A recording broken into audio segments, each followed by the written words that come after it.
What's up, Internet? You're tuned in to episode 87 of the Video Game Pals, the Pals Network's weekly video game podcast where a group of lifelong gamers get together to talk about video games, the news, and how it all makes us feel. I'm your host, Pete and Bessie, joined today by my regular cast of characters, my ever-present co-host and antagonist, Mr. Andy Brown.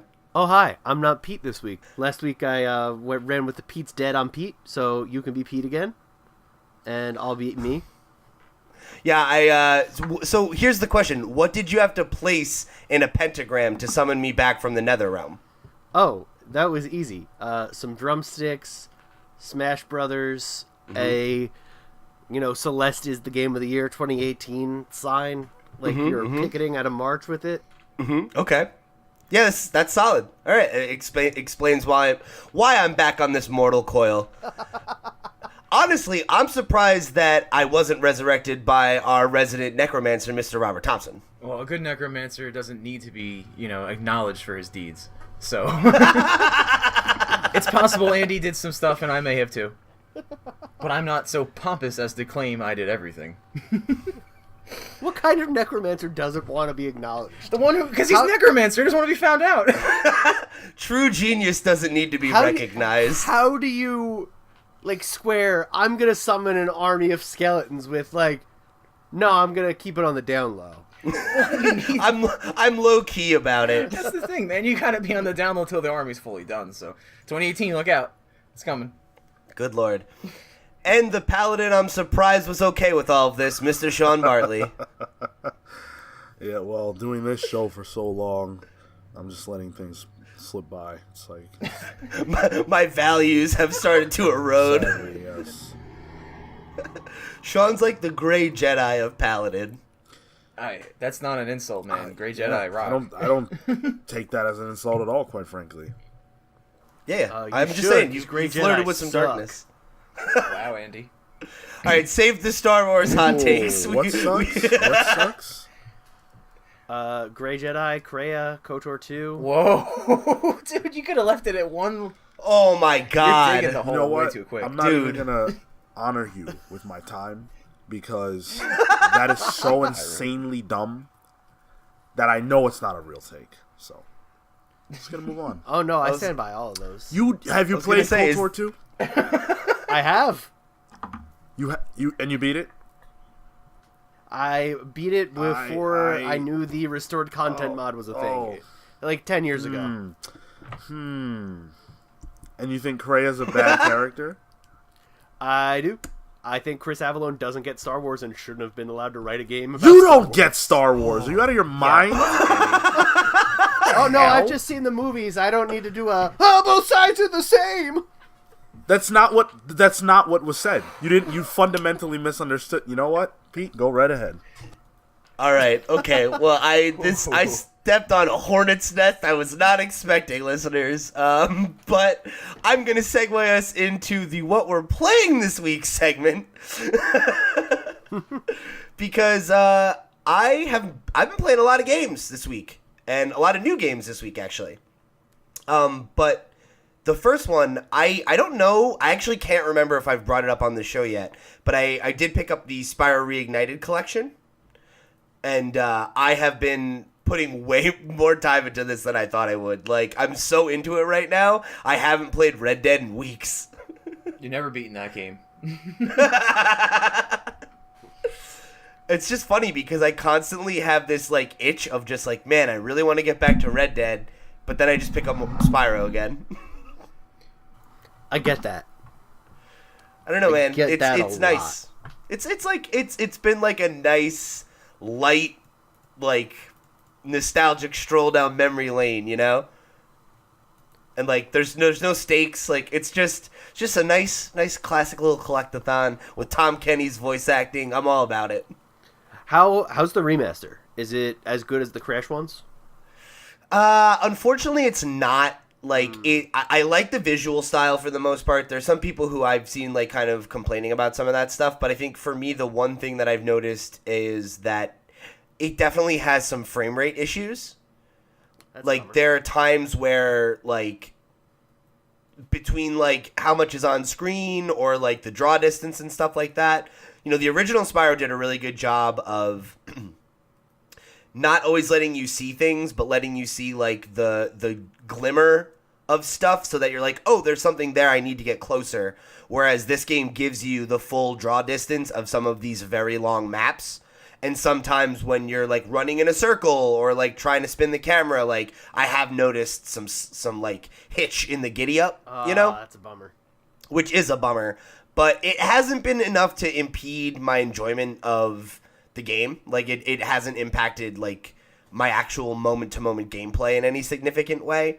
So it's like, it's not perfect, but like I'm still really enjoying it because of how much I do love Spyro. Awesome. I'm bummed to hear that the remaster is less good than it could have been, but I'm glad you're still enjoying it. The funny thing is when I played it on on my regular PlayStation at 1080p, I didn't recognize as many problems as when I was playing it on my nice big 4K TV. Really? Yeah. Huh. So, I don't know. This might be one to play, like, if you've got a 1080 TV or monitor still hanging around, like, you might Still want to just hanging play it that around. way. Like, that isn't the standard still. Well, Just because you have a 4K. That's fair. I've joined the future, so... Well, lucky you with your nice PlayStation and all that. I've got a PlayStation that sounds like it's taken off to the fucking moon when I turn it on. That's scary. Oh, it is. The other old game that I guess, that I've been playing is actually just last night. I picked up the Lego Harry Potter collection for Switch. What? Which they put like all, it's basically every single one of the games on one cartridge. And my girlfriend and I played through the entirety of like the first book/movie last night, and like, oh my god, I forgot how fucking fun Lego games are. Like, they're like so simple, but like they're just so damn charming, and like there's something stupidly satisfying about a good collectathon, and that's what that game is, or all those games are, I guess, because they're all good. It's really just a matter of which coat of paint do you like the best, Yeah, fair. And like, my girlfriend's a huge Harry Potter fan, and she was sick, so I was like, I'm gonna buy this, and this is what we're gonna do tonight, and it was a blast. So there's a couple really solid like Lego games on Switch now. Like, I know they just did an Incredibles one as well. So like, I don't know, man. Like, if you are in the mood for something light to play, like couch co-op with your roommate or your significant other, or if you got a kid or something like that, go pick up a Lego game, man. And the Lego Harry Potter collection, really good deal. I got it for $40 at GameStop. Was that like It's 8 games? Yeah. It's pretty solid. It's definitely going to keep me busy for a while. So, shout outs to TT. Is it TT or TTC? Shout out to the people, TT, I think. TT Games I that think make it's Lego Traveler's Tales is where the games. Not to acronym Traveler's comes Tale. from.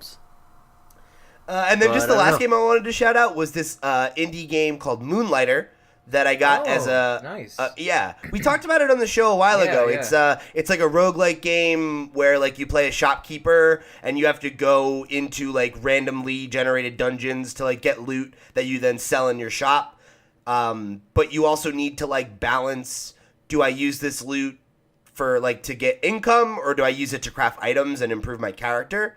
So there's like a really, really interesting loop to it that like I was in it on the initial pitch alone just because it sounded novel, but there's actually a lot of depth present in the game that I wasn't expecting, and it's really got its hooks in me. Like, I actually started playing Hollow Knight, which I know, Andy, you were a big fan of when it was on PC. I did love Hollow Knight. Yeah. I started playing Hollow Knight, and the reason I'm not really talking about it is because I just I scratched the first probably hour and a half of it in that opening area, and then started playing Moonlighter just because I was like, oh, I want to check this out. Like, I got it as a gift from Pixelpar from the other website I work for, Loot Pots. And I was like, well, I want to check it out and, let them know what I think of it. And it really hooked me. And I've been playing the shit out of it, every night before I go to bed. So if you're looking for, a nice, tight, but, fresh roguelike, I'd highly recommend checking out Moonlighter. Cool. Yeah, it looks pretty fun. It's very fresh. And cool art style and everything, too. So, yeah, if you're in the mood for, a nice budget game, I would definitely give Moonlighter a look. Awesome. So that's my time. That's my soapbox this week on games I played. But I'm interested. It's been so long since I've gotten to talk about what you guys have been playing. What's everybody been playing? So I actually got Pokemon Let's Go Pikachu. For Oh, you Christmas. did? Dude. Yeah. Dude, hell yeah! Yeah. It's interesting. I played it with my girlfriend, so that was pretty cool because we've never we played one of the Pokemon games together on 3DS, but getting to play it on Switch together was pretty cool. I like it. It's it's Pokemon. I didn't mind the catch mechanics the way that I thought I might. And I thought I remembered people saying that the battling was simplified, but it seemed the exact same. So it's the exact same as it was like back in the day. It's simplified from like the current status quo of battling, where like there's no hold items, Right. there's no abilities, and I think that's it. Yeah. Kind of like Gen 1. Yeah, it's the same Yeah. same thing as it used to be. So that felt right. Yeah, just with like some of the updated rules. Like I know like they didn't make it all because like you can't burn a fire Pokemon is like something they introduced like last gen or whatever, but that is still present. So it's like a weird hybrid of the old rules and some of the new rules. But yeah, like it's cool to be able to play an actual legitimate Pokemon story on a home console. This is the first time that we've really had it just like this.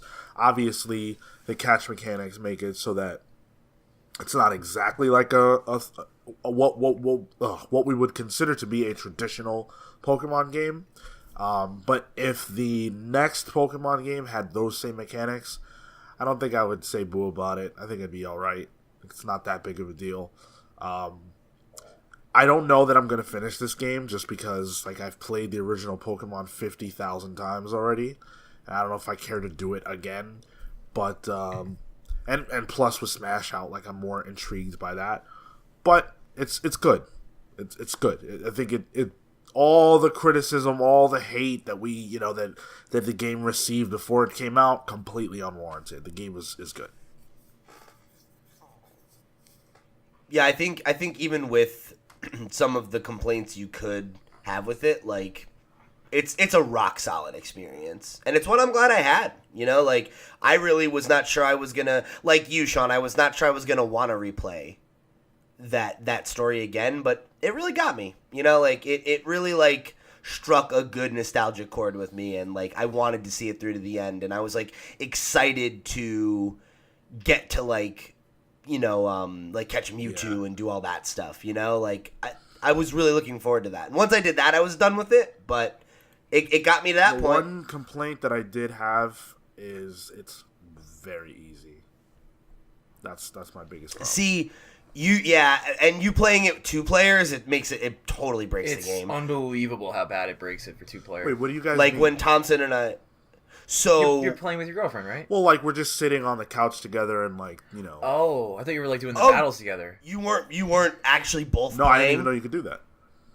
Oh yeah, so if you know how like you have to hold the Joy-Con, if you pull out the other one and shake it, it'll bring a second character into the world. So when you're battling, Yeah. you have 2 Pokemon per battle, and it's like, okay, go fuck anyone up because there's 2 of you, and you have double the turns. And you Yeah, can so tag it's like team. it's even easier if you do that. So yeah, Pokemon needs a difficulty scale. a little bit. Because this was actually, like, I think the AI was the best it's been in a while in this game, like... Wow, cool. Well, yeah, I enjoyed it, so we'll see. Maybe I'll beat it. Awesome. So I've been playing a game called Unavowed that I think Thompson and probably only Thompson in this group would get way into. Okay, I'm already into it. The name sounds great. It's it's like a paranormal investigations point and click. Okay. You make your protagonist, and the game starts with you waking up as the subject of an exorcism because a demon's been in control of your body, rampaging through New York for a couple weeks. Okay. That sounds awesome. And then it's like, well, I guess, like, since a demon took over my life, I can't go back to being a normal life. I'll join your crew of paranormal investigators. And it's a point-and-click adventure with the sort of BioWare companion ethos. Like, you spend the first half of the game or so picking up characters, and you can only ever bring 2 of them on an investigation with you. So, like, you get a new mission, and it's like, oh, yeah, you know, this cop in the Bronx is telling us she's got, like, weird murders going on. You can bring, like, the cop that works with you, or your genie friend, or... Your genie friend. Yep. Yeah, that's the group of companions I have right now, is there's a cop, there's a genie, and there's a psychic. And it's like, well, I don't need to talk to ghosts, and this seems like, you know, I don't want to get murdered, so I'm going to bring the genie and the cop. So, what is this? Unavowed? I don't see it online. Unavowed. Oh, Unavowed. Yeah. Okay. Okay. Yes. Okay. That was different. Aha, that's the game you're talking about. Yeah, I don't know. That sounds really cool to me. That was really cool, and it sounds awesome, and like definitely up my alley, of course. Is it a point and click in like the traditional like? I found a. Yeah, it's a point and click in the traditional like you have an inventory and use that inventory to solve puzzles. Right. And like the companions you bring change the puzzle paths a little bit, but not too much. And they can die? I don't believe they can die. Okay. Well, I'm gonna find out. I haven't been in a scenario where they've died yet, but I'm only a couple hours in. Okay. It's really good. I'm digging it a lot. But I also like puzzle games more than most, so. It's true, but some are really fucking good, and I take your word on it because you're the puzzle guy in my eyes. This does sound like a very Andy Brown game. Yeah. I don't know though. It's a fun premise. Every like second I've spent with it, I've thought, oh man, this is Thompson's aesthetic. Yeah, no, the pictures look beautiful from what I just saw. So, Thompson, what about you? What have you been playing? So you may remember a little game called XCOM 2. It had War of the Chosen came out like a while ago, but it was on sale finally. And just like any good XCOM expansion, it actually changes the game enough that I feel like it's a whole new game again. Like it adds enough to it. So like, holy shit. If you like XCOM, please get it. I sat on this for so long. Don't do what I did. Sale or not, the expansion is just phenomenal. It adds like whole new layers of mechanics. It has like a pseudo nemesis system from like Shadow of Mordor and all that crap. Oh, really? Chosen, yeah, the Chosen are the aliens, like operatives, like the way you're playing. You have a team and all that shit, and they evolve over time. So I have recently killed one of the 3 permanently, which is really hard to do because they just come back every time. So you got to like blow up their home base and all that shit. Lost a few guys doing it, which for me in an XCOM game is brutal. Like I generally beat these games with like 1 casualty per campaign, and like I already lost like 5. So the difficulty is like shot up, and I love it because I'm actually losing people, and like shit's getting real, and like people I've been attached to have been captured on the battlefield because the Chosen will just fucking sneak up and like literally kidnap your people off the field now. And is it's it like because the Chosen will do that, or is it because you're a trash commander who lets his men die? No, it's because the one lady can go invisible, run up behind your entire team, doesn't trigger Overwatch shots, and then melee stabs you, and guess what? You're out. So it's like you literally can't counter that. But yeah. Wait, they have Overwatch content in this game? Yeah, absolutely. Yeah, it's like Winston jumps in. No. Sounds like Tracer. The Overwatch mechanic is you just fortify like your character and say like I'll shoot anything that moves next turn if they come in my sight rather than shooting now. So it's good for defense. But yeah, the fucking Chosen get better. Like now the one character gained new abilities. So now that I've killed the other one, I can't use Overwatch shots on that character. So it's like fight a boss without playing defensively now on a game where you're offensively you'll die. Really fucking fun. I'm digging the challenge. The entire game mechanics are different. It actually takes previous DLCs and integrates it into the game in a different way. So the previous storylines for like these like super aliens that were modified were just quests you went to do. Now they're actually part of the story, and like it's crazy to think that they went back, had previous DLCs, and were like, we didn't like the way this worked, so we're gonna integrate it better and change that. So yeah, straight up, it's like a whole new game for me, and those games are great if you like them, like the turn-based tactical stuff. I think War of the Chosen might be, like, right now my definitive one. Like, I loved XCOM 2, but this one already just... it's just like what it did for the first game. If you played the first one and you liked Enemy Unknown, you're like, wow, this should have been here at the start, and I didn't realize it. Same with this. Everything in it was just perfect. Also, it had zombies, so like, come on. Shooting zombies is always fun. Shooting zombies That's is awesome, always man. fun. Yeah. I can confirm. And you can Yeah. feel like a badass because the attacks will chain together if you do it right. So shooting like 10 in a turn, you just feel like a god, and then you get crushed. So it's cool. It's really cool, man. I love it. That's awesome. I kind of feel like it's been a while since I played a zombie game. I think I'm ready. Well, it's not a zombie Well, game. a game I mean, it's just where you kill zombies. it adds an entirely new like Days faction Gone. essentially. Days Gone. Oh, Pete, no. Days That's Gone. the one that's coming out, right? Days Gone? Yeah. With the Yeah, it's that's you the know. PlayStation game. Maybe. You Hell yeah! You should play, Hell Just yeah, saying Sean! that right now just made me feel like, oh, I want to kill a zombie. You should Sony play Bend, The Last let's of Us. Yeah, The go! Last Play The of Last Us. of Us. Oh, yeah. You want a good story, and zombie 99% they're zombies. Fuck it. Why Yeah, not? Days Gone. Good story, It's not out yet. zombies. He's got There's it. not even zombies in The Last of Us. They're like fucking flower people or whatever. Flower Like in people. Resident They Evil? walk around, moan, and bite you and everything. Yeah, they're no worse than the Resident Evil 4 and beyond. You know how they're basically zombies, even if they're not like zombies. You know? Yo, I'm sorry to go off on a tangent, but my favorite like goon villains of all time in a video game are those Spanish dudes in Resident Evil 4. Those are my favorite characters. Oh my god. Solid. Yeah, mozzarella. They just walk around and say weird shit. They're and, just they'll say this, te voy a hacer picadillo. They walk around talking shit like that. It's so funny. I remember The being first in the time you castle. shoot one of them and its head turns into a bug is the scariest Oh, goddamn I shat a thing. brick when that happened. Yep. That was amazing. I absolutely love that. I was like, he's dead. Oh, he's not dead. And what do I do? My scaredest moment in gaming by far is when you're in the boat and that big ass creature comes out.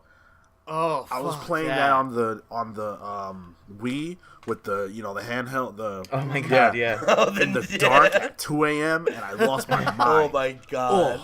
I bet. Oof, sorry for derailing, but No. No, Resident Evil that's 4 the is a kind good of time. tangent I like. Man, oh my god. That was a missed opportunity as a random question of the week. Favorite goon villain? oh man. Oh my god. Alright, so if you want to let us know what you're playing this week, or, comment on any of the other stuff we talk about on this or any other episode of the Video Game Pals, remember, you can hit us up by writing in at thevideogamepals@gmail.com. Follow at the Comics Pals wherever your social media is sold, or hit us up in the comments down below. And let us know what you've been playing this month, because I've been away. I don't know. I want to know. I want to hear. What are you guys getting into? What are you getting your mitts on after Christmas? What games were under the tree for you? Just look at all of our Steam profiles and see what was played last week. All right, so I guess that means it's time for The news! We talking about the news! We talking about the news!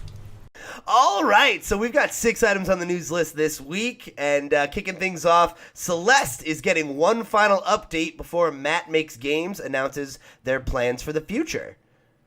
So, Matt Thorson, who is the Matt behind Matt Makes Games, took to Twitter to basically announce that to celebrate the game's success, and he threw out a couple interesting numbers about how Celeste has done. So he said, Celeste sold over 500,000 copies in 2018. Thank you everyone who played it. We never expected it to reach so many people. We're working on some Farewell Celeste levels, which should be ready in early 2019. They're very hard, and we'll be announcing what's next for us in the New Year's as well. See you in 2019. Smiley face. So, for starters, obviously that's a great number for a game of Celeste size, so congratulations to Matt Thorson and the team at Matt Makes Games. Really, really excited to get an extra little bit of Celeste content before they move on to what's next. And they...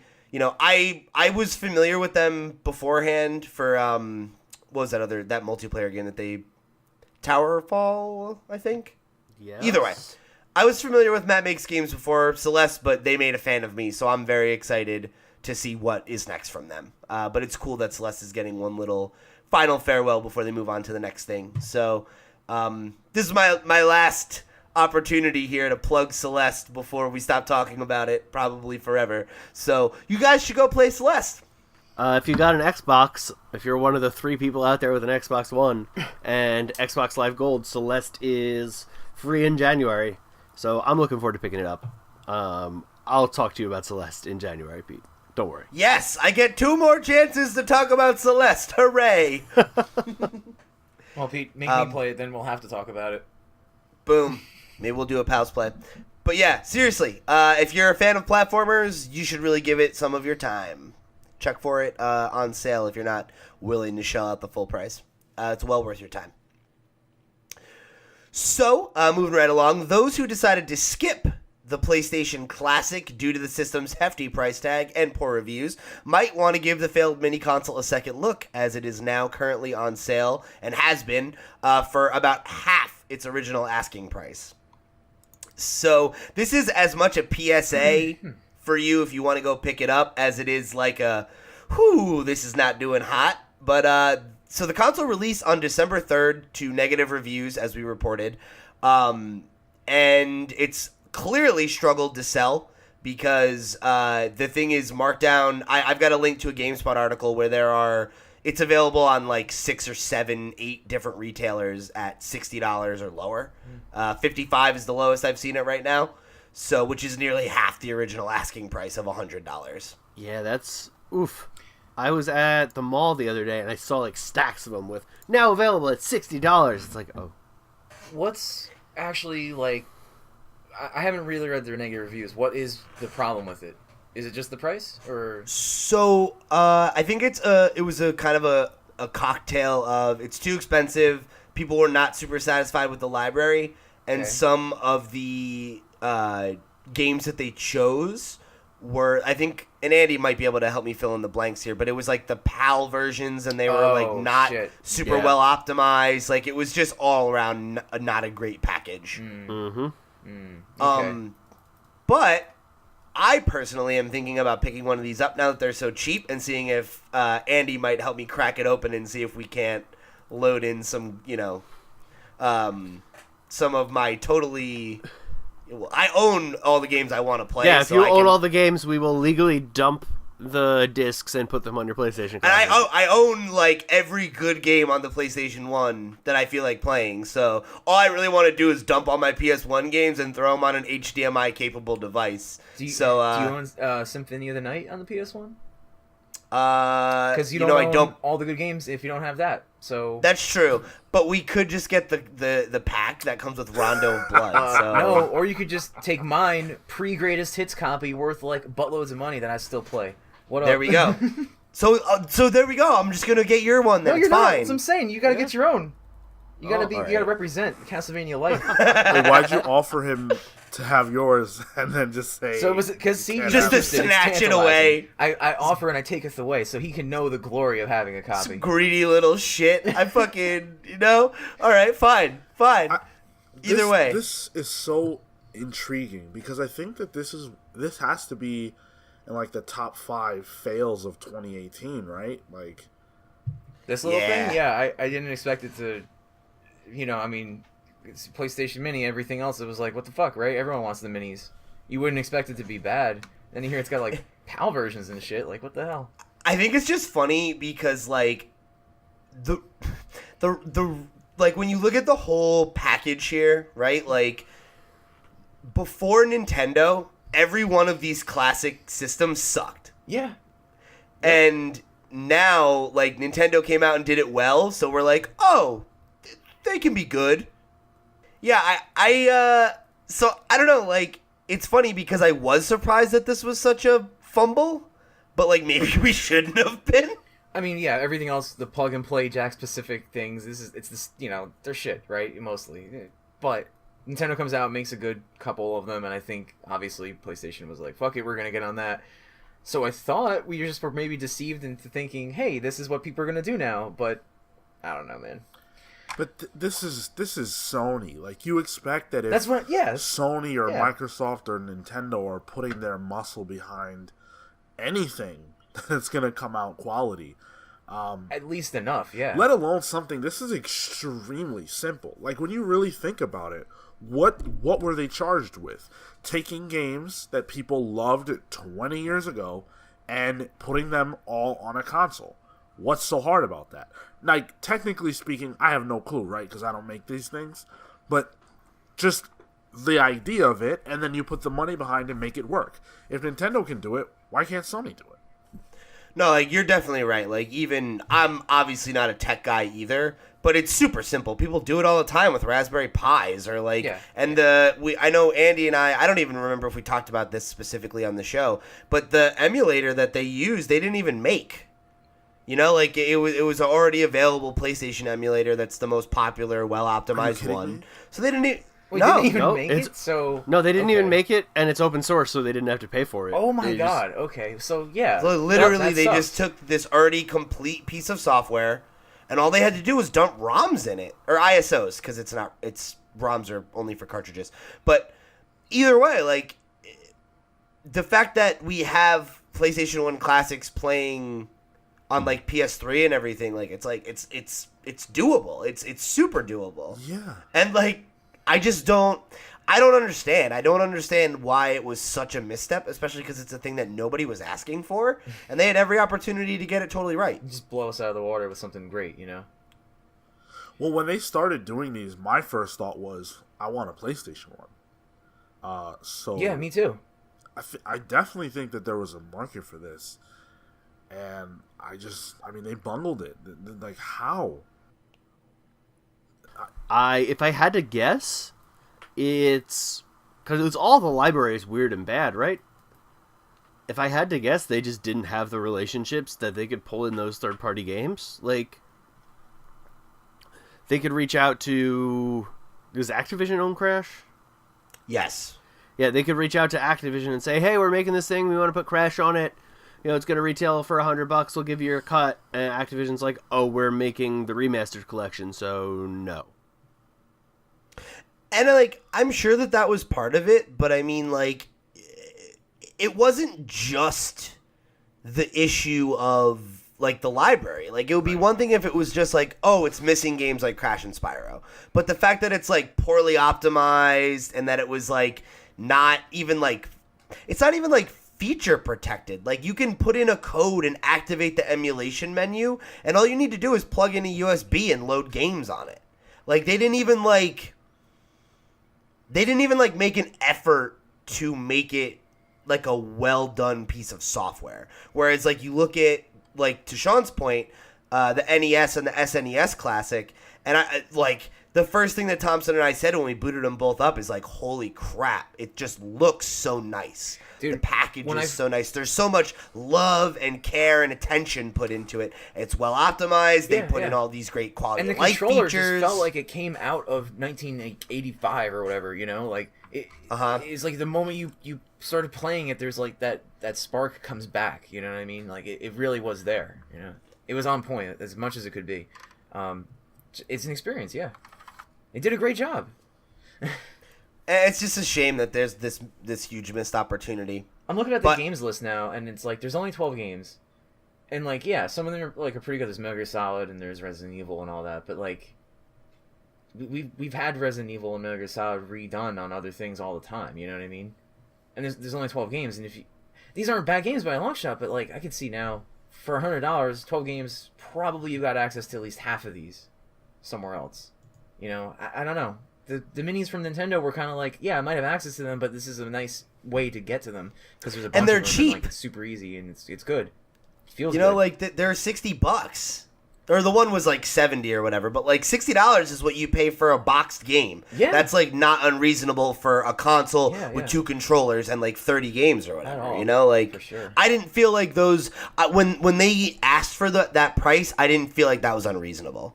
Whereas with the PlayStation, I was immediately like $100, like, and then the reviews came in, and it's like, all right, well, forget it. Yep, exactly. I would have tried to get it for Christmas if, people had a better reaction to it. I mean, now I might go pick up a couple of them and mod them and give them out for Christmas. But yeah, so I don't know. Like, I guess if you were just interested in getting it to have on your shelf and like have the collector's item of it all, like, now seems like a better opportunity to get it at like a fair price. So hopefully their blunder can be your gain, you know? And if you're one of the people that does buy these and mod it or whatever, like, reach out to me and let me know how it went, because I'm interested. I'd love a HD solution for playing PlayStation games for Pals Play. You know? So speaking of Sony getting punked by Nintendo, the Switch has officially surpassed the PS4's lifetime sales in Japan. Wow. That's crazy. Yeah. So according to the analytics company Media Create, which is it's a Japanese company that regularly compiles numbers this way, the Switch has sold 6.67 million units in Japan to date. Just narrowly surpassing the PS4 and PS4 Slims combined 6.54 million units. So we're talking just a couple thousand, but this is interesting because the PS4 has been on the market since 2014, whereas the Switch hasn't even celebrated its second birthday yet. So this is a huge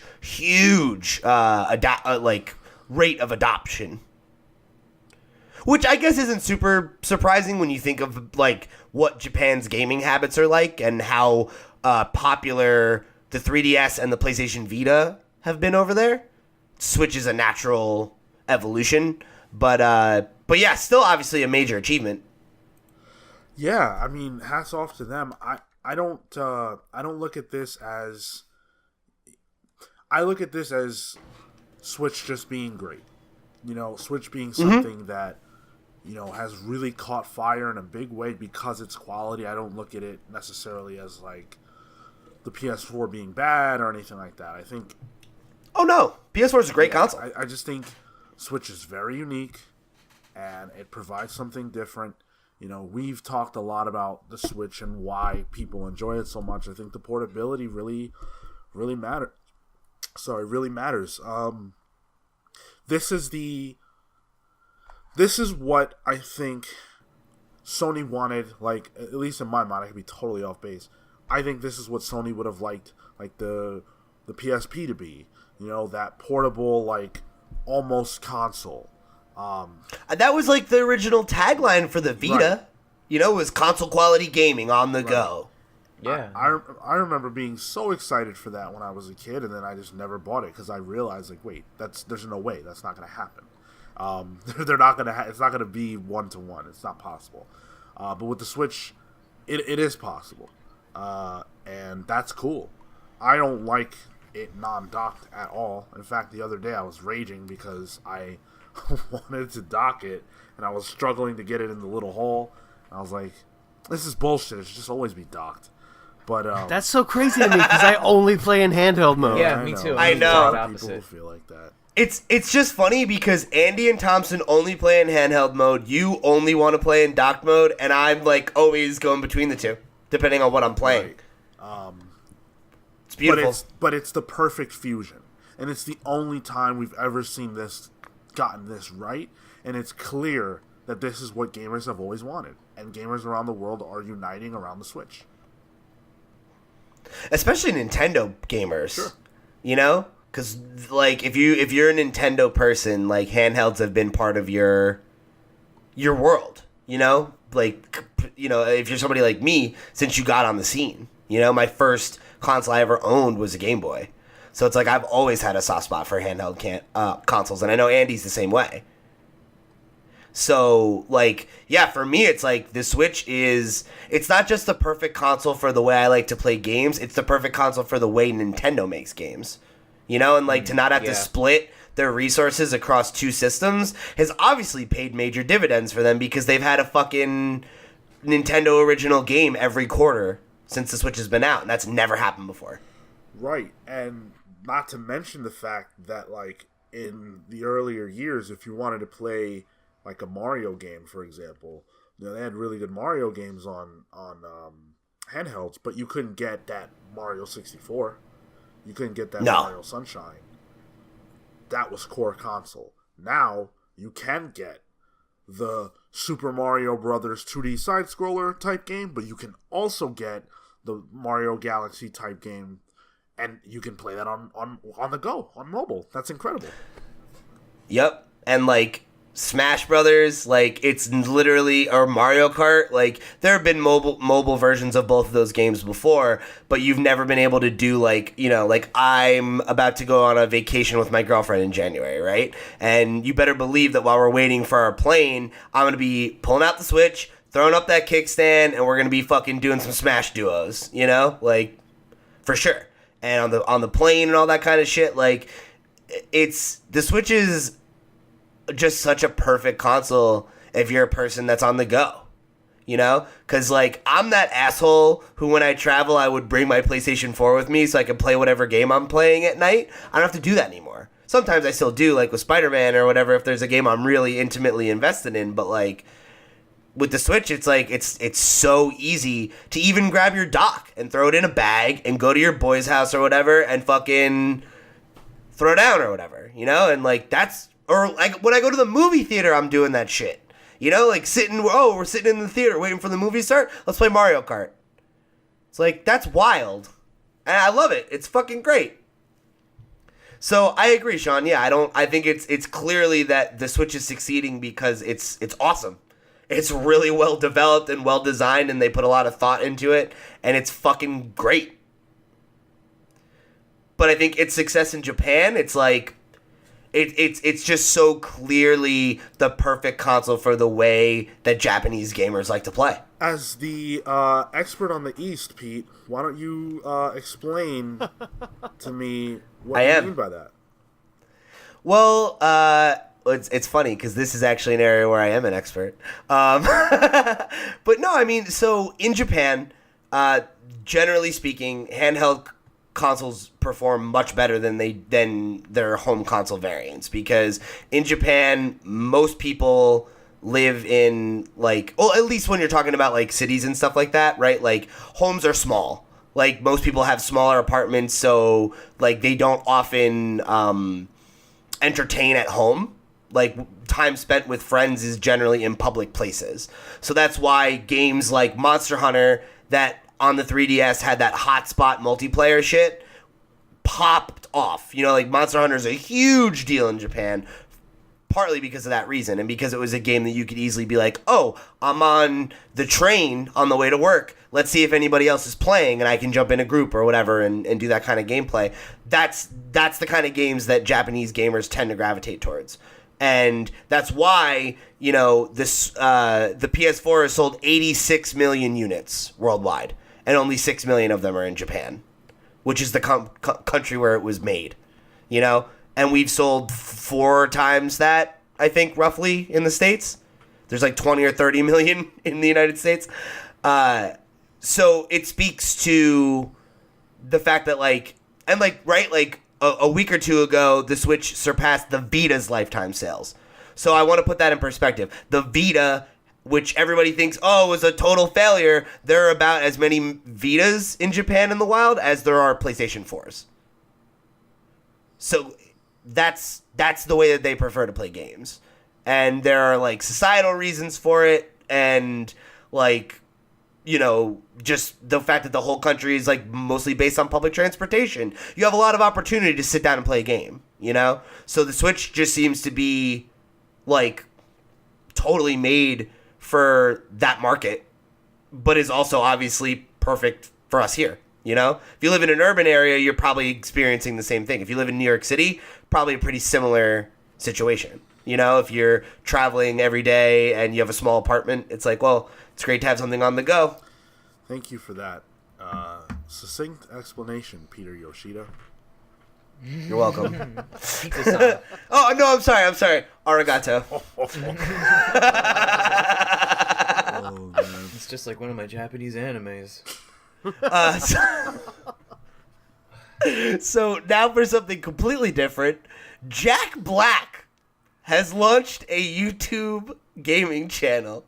And in his first video, which came out earlier this week on December 21st, he said that he is proud to announce the launch of his new channel, Jablinski, which will have games, food, and life.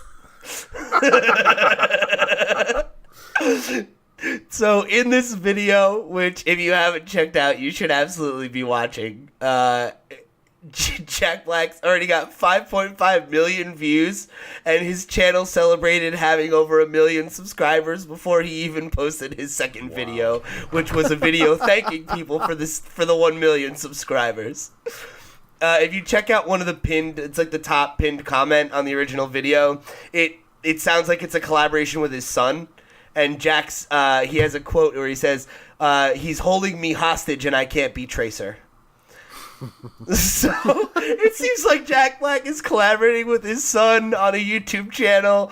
And this is hilarious. I have already subscribed. I can't wait to see what Jack Black does in this space. So, but before I have a follow-up for you guys on this, what do you think about Jack Black's YouTube channel? Are you going to tune in? Yeah, I'm with Sean here. I'm gonna subscribe in like 10 seconds. I love Jack Black. That man could do no wrong in my eyes. I'll follow him to the depths of hell. I don't know if there's a celebrity who people care about that I care about less than Jack Black. Damn. Yeah, Really? I really funny. like him. thought I thought he he was a cool dead. guy. There, like a few years ago, I was like, Wow. I think it was Goosebumps was coming out or something, and I was like, oh, Dude, he Jack just put out his Black? second movie. I thought he died. He released the second movie after Pick a Destiny entirely free on YouTube, and he did like all of the artwork in like MS Paint.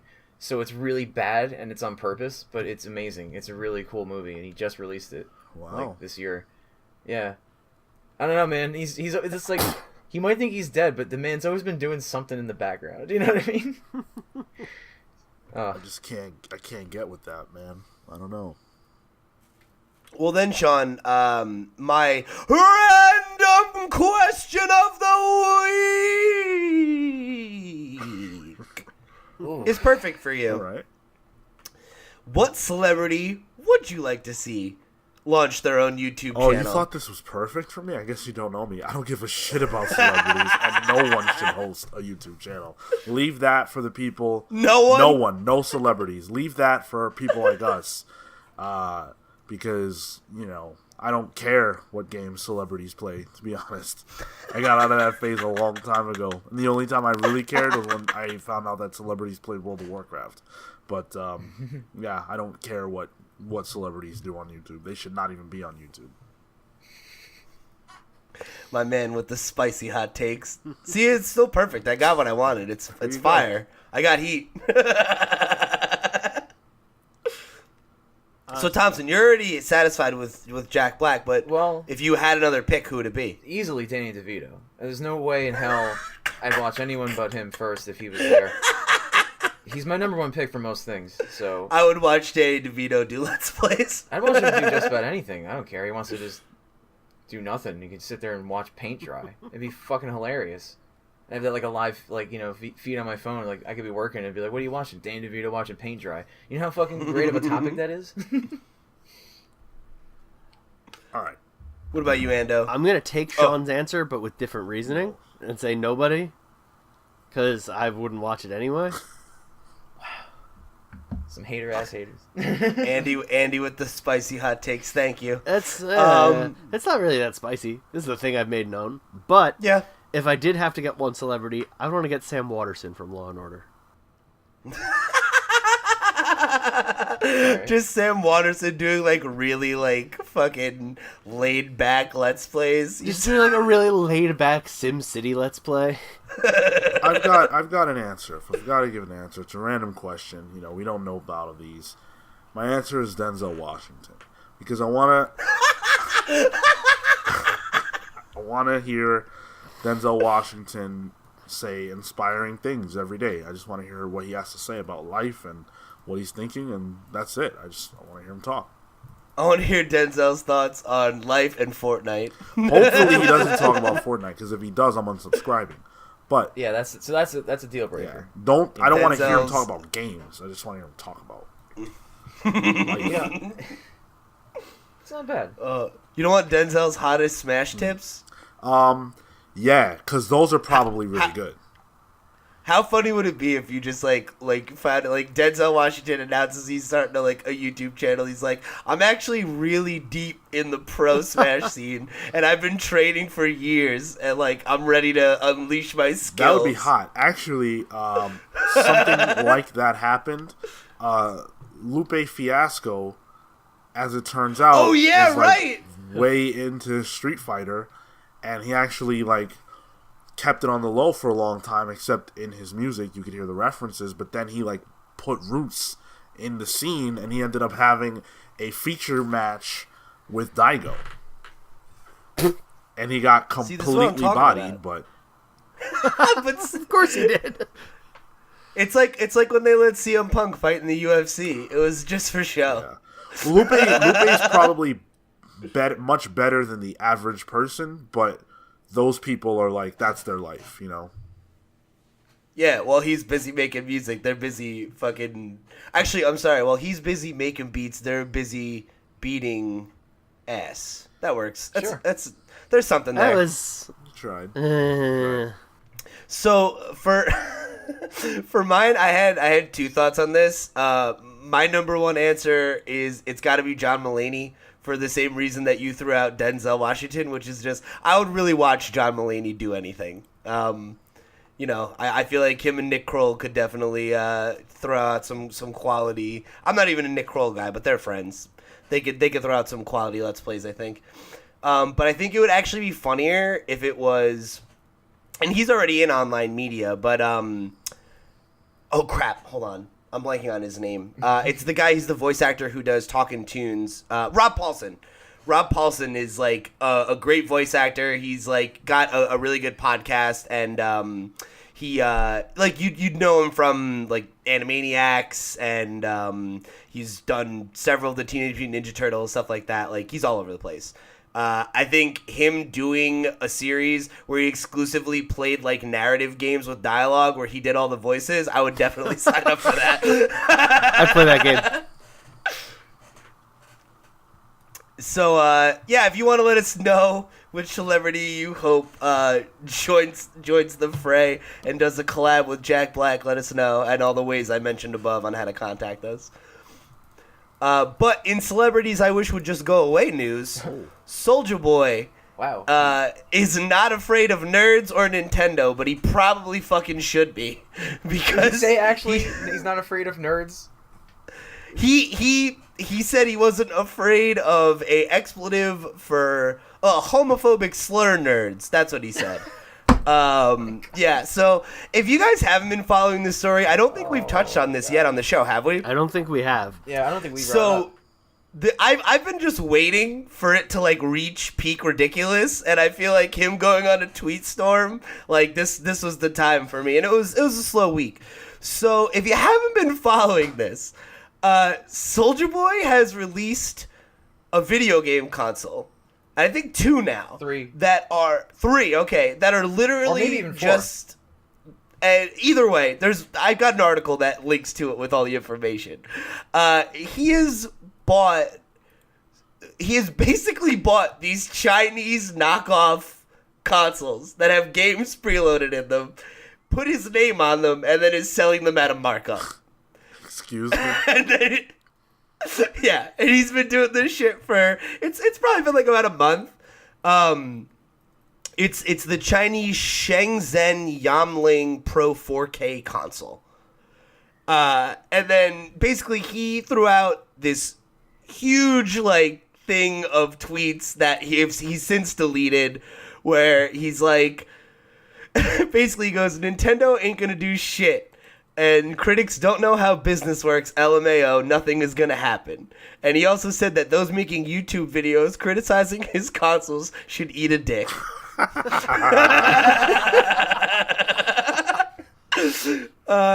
And he goes, if Nintendo was gonna do something, and I'm not reading this exactly the way it's written, you know, I'm the words, because it's Twitter speak. If Nintendo was gonna do something, they would have the first day. My console's not going anywhere. Everything I'm doing is 100% legit. Stay mad and I'll keep getting richer. It's like, no, dude. No, it's what you're doing is not legit. So yeah, you're right, Thompson. There's 4 consoles. There's the retro Soulja Boy Mini, Yeah. which is the Game Boy ripoff. There's the Soulja Game Fuse, which is like a PS4. That's the best name for a console I've ever heard. Then there's the Soulja game, which looks like an Xbox One. And then the Soulja game handheld, which looks like the 3DS. Yeah, why didn't he call the Game Boy ripoff like the Soulja Boy? You know, like doesn't that make sense? It's the retro Soulja Boy Mini. And then the thing that's like again that I just, it's one thing to rip off design, right? That would be legal. Yeah. But what he also did is that the games come with built-in emulation from games from the NES to SNES and Sega, and then like old PlayStation games. What the So fuck, Soulja Boy? the fact that he thinks that this is somehow legal and that nothing's gonna happen and he's not afraid of Nintendo or a bunch of F-word nerds, it's like you probably should be, man. Like especially because like he tweeted all this shit where he's just like, oh yeah, I'm admitting it, but it doesn't matter, and then deleted them. Man, it's the internet. Motherfuckers screenshotted this shit right away. It's all over the place. Like, this is probably the craziest story that we've talked about this year. That isn't like, oh, this is like a horrifying incident that shocked me to my very core. Just objectively, like, this makes the fact that there's a new Intellivision console seem normal. This is my favorite I story. like how he's hedging his bets. This is my against favorite all of story. it. Like he says he's not afraid of Nintendo. Fine, maybe he's like pulling like the copyright deadlock strategy. What if I copied Xbox, PlayStation and Nintendo? That's why Nintendo can't do anything, because all three of them are gonna have to do it at once, and they can't. Like, maybe he's out of his fucking mind thinking that's what's gonna happen. Because Man, they all got on stage at the Game Awards. I'm sure they'll all go against him in one That's lawsuit. what I mean. If he doesn't think, maybe he's like a fucking pariah. Is gonna die for his sins on the and these will galvanize all three companies into one mutual thing finally. Like, maybe that's what he's hoping for in the long run, and this is some next level fucking 4D chess mind game shit. But I don't believe it. I think he's out of his mind, and I think he's severely wrong on Nintendo not doing something. And I don't think he stands a chance. And it's so funny that he's like, oh, if they were going to do something, they would have done it already. Oh, they're It's building like, a case, buddy. They're building a case. Yeah, it's like, that's not how it works, bro. Like, I'm sure they're building a case against you right now because you just put out a tweet where you're like, oh, we passed 5 million in sales. And the more consoles he releases, the more case that they're built. So they're probably just like, yo, let him hang himself a little more. Give him another month. See what he does. Well, and like the funny thing about it, right, is that like, if he's lying, like if he's just like, oh, we passed 5 million, ha ha ha, like to just be like, fuck you, Right. that's gonna be the number that they're like, he sold 5 million, this is how much money he owes us. Yeah. Regardless of what happens or like how many sales or not, they're gonna just come up with this number based on what he says and keeps claiming. It's just like, what the fuck was he thinking? Like, I don't even, like, understand how he ever thought this would be okay, or why he even, like, where this idea even came from of, like, yes, me, has-been rapper Soulja Boy is going to release a series of consoles that I just buy from a Chinese developer and mark up because I'm a genius. It's like, what? He's obviously a genius. Oh Yeah, like I god, said, it's 4D Nintendo. chess. Nintendo's gonna do him like Jay-Z did Ja Rule and just disappear him from pop culture. Yeah, that's just I mean, if he wasn't already. He's relevant again, Nintendo's the fucking and- Disney of this. Yeah, no, you don't fuck with Nintendo. Yeah, the mouse needs its cheese, man. You don't mess with that. The spice must flow, and this guy's coming in saying, "Nah, I'm stopping the shipments." You don't do that. It's like, dude, Nintendo. Yeah, Nintendo does not let shit like this go ever. Yeah, I'm honestly more like excited the fact that this didn't end this year, that we have a really strong, fun topic to constantly talk about in 2019. I think that's like my favorite part of the story, actually. The fact that like it's not over yet. Like, yes. It's gonna be a rich area. Yeah, I it's think. like I can't wait to see where this goes. This is so stupid. I absolutely love it. Oh, I feel like there's a definite possibility that it ends with Soulja Boy bankrupt and or in prison. Oh yeah. Because this is like super Sure. illegal. I would love it if he actually ended up in prison. Not because I have a great desire to see Soulja Boy in prison, just because I think it'd be really funny. I think it'd be funny if he ended up going to jail for this, because he's so like openly breaking the law and not caring and like laughing like I got you all like.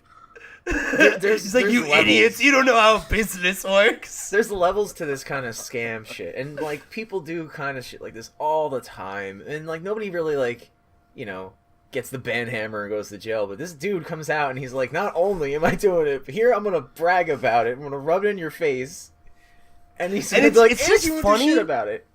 It's just funny because normally when you get a story of like a musician who's like flagrantly breaking the law, like, especially in hip-hop, like, it's like, oh, it's like, oh, they were, like, doing something, like, fucking on the black market, or it's, like, you know, like, violence or something like that, or whatever. It's like, no, this motherfucker is just selling crack video game selling consoles. Bootleg Chinese video game consoles.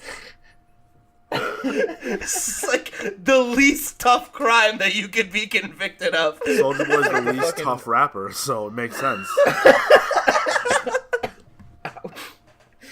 That's like it's the modern day opium wars. This is just like the video game wars of 2018. My God, when they were flooded with the knockoff chocolate.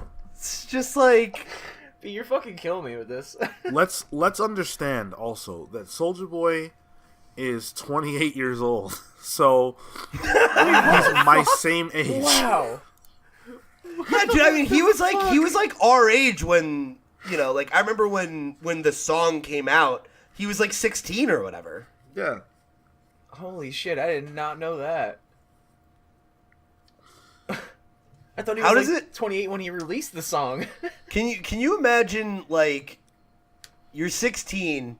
You release this crappy song, and you're like, I got my whole career ahead of me. Little did you know, this was your peak, and that the next most relevant time you'd be in the conversation of pop culture was for selling bootleg video game consoles. I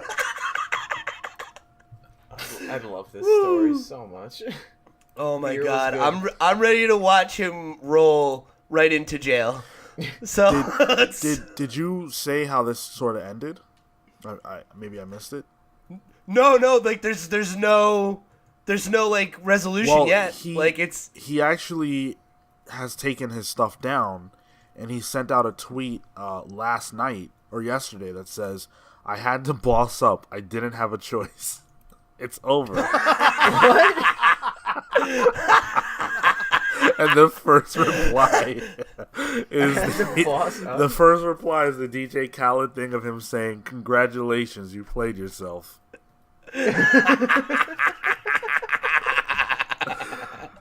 He had to boss up. Oh my God. He had to boss up. We don't know how business works, so he took them off the Soulja Watch website. Oh my God, I didn't know that. That's hilarious. Oh.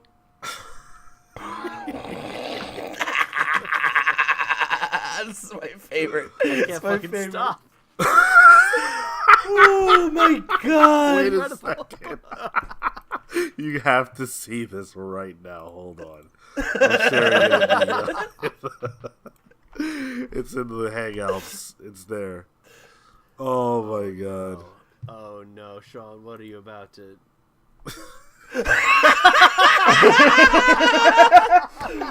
Okay, so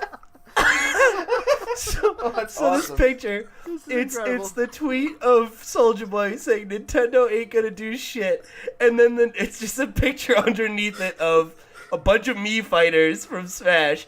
First one is Soulja Boy, yellow team. Next one, it's Reggie and 7 or 6 lawyers, and that's the red team. And they're all from like the fucking symbol. Oh God. They have briefcases. They all look so mad too. This is unbelievably perfect. They all just have this look on their face of just like, oh no, oh fuck no.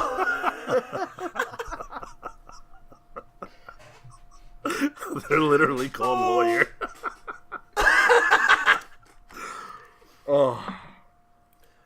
Oh my God, my fucking throat hurts. Yeah. All right. Okay, all right, guys. All right. Deep breath. Back to the game You had a news. boss I gotta boss up now. It's time for me to boss up and move us into the next story. Okay. Alright, so I can't breathe, so I'm glad I get to kick it to my man Andy for this next one. If you were a Persona 5 fan, we had a whirlwind of emotions this week between the rumor of a new Persona announcement and then literally breaking news as of like almost the moment we started recording this show is the actual teaser trailer for a Persona 5R announcement. So, Andy, Okay. let's catch us Boss up. Catch us up. Let us know what's going on. Yeah, I gotta up. boss up. There we go. Oh, I just played myself.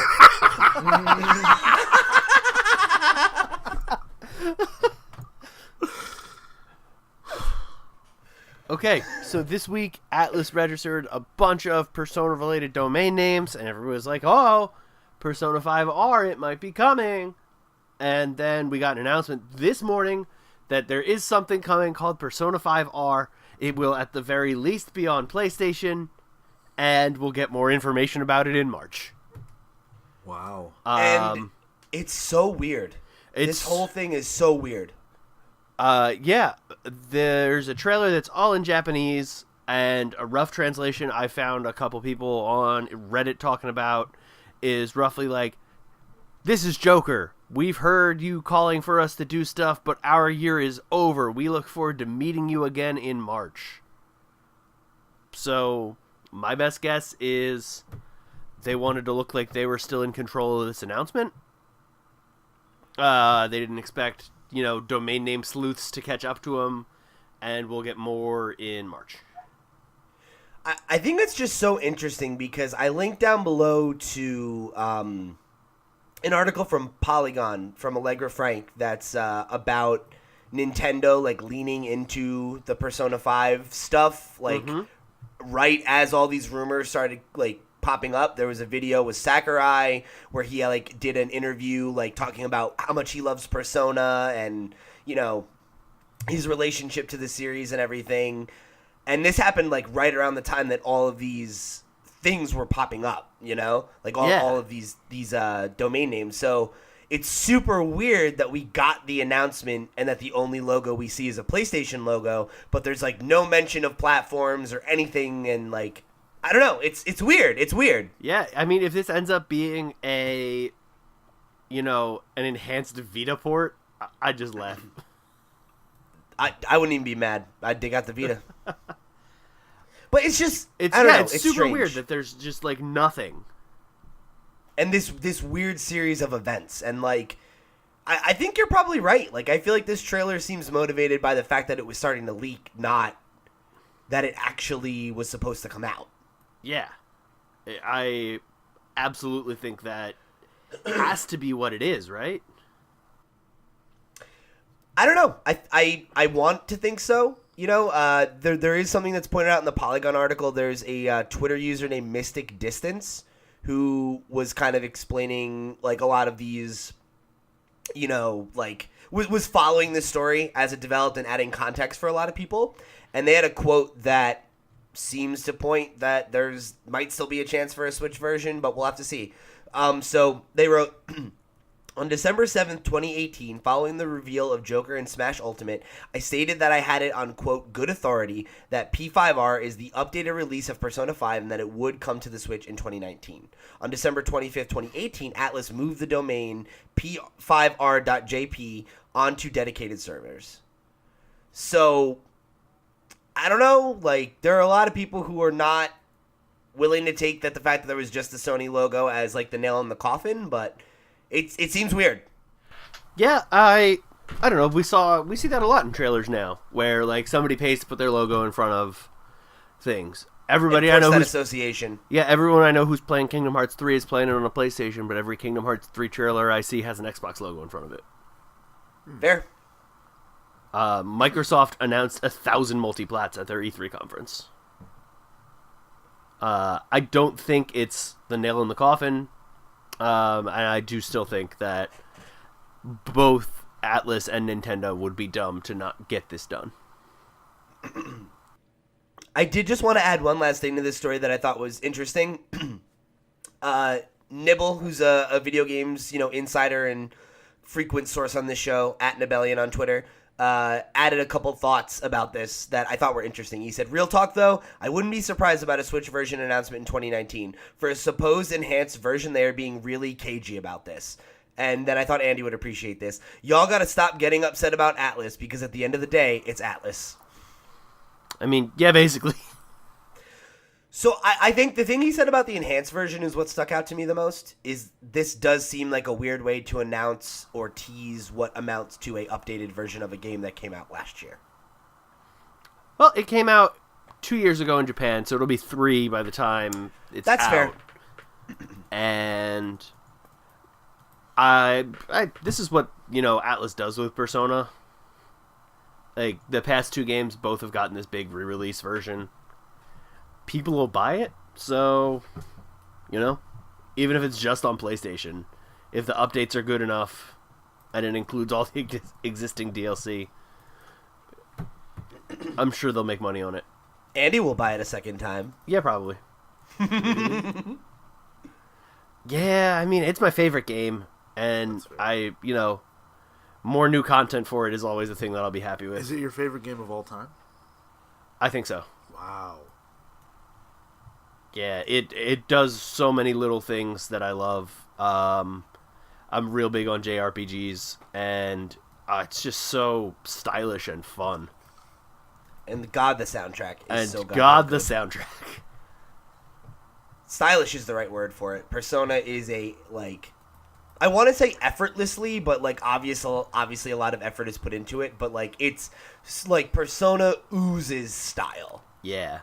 and if you're into design aesthetic, Persona fucking nails that shit.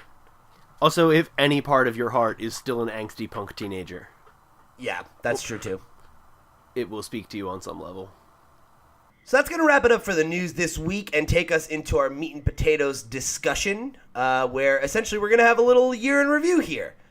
So I wanted to basically take the opportunity to, revisit some of our favorite news stories, name our game of the year, and then look forward to what's going on in 2019. So I did want to kick things off by talking about what was the favorite news story that any of us that we all discussed on this show. Soulja And Boy, I wanted to kick Soulja it off. game. Wow, man. Honestly, this was a bad question to ask the week where we started talking about Soulja Boy, because it made me rethink my pick. Yeah, that, me too. That might have been, that's probably the funniest segment that we've ever had to discuss on this show. But for me, even recency bias being a possible thing, I have to give it up to us discussing the Street Fighter V on-character advertisements. Because Sean getting mad about that, letting it go, and then bring us back after a whole other news topic it was is beautiful. probably the funniest thing that's ever happened. That was great, man. It deserved it, Yeah, that was I mean, it was very, very upsetting. But it's also my pick. Oh, Yes, really? Because even though it was an upsetting topic, it was also kind of fun to just shit on Capcom. And I'm happy to have been able to get all of that anger off my chest, because I've been angry at Capcom for a very, very, very long time. I couldn't tell.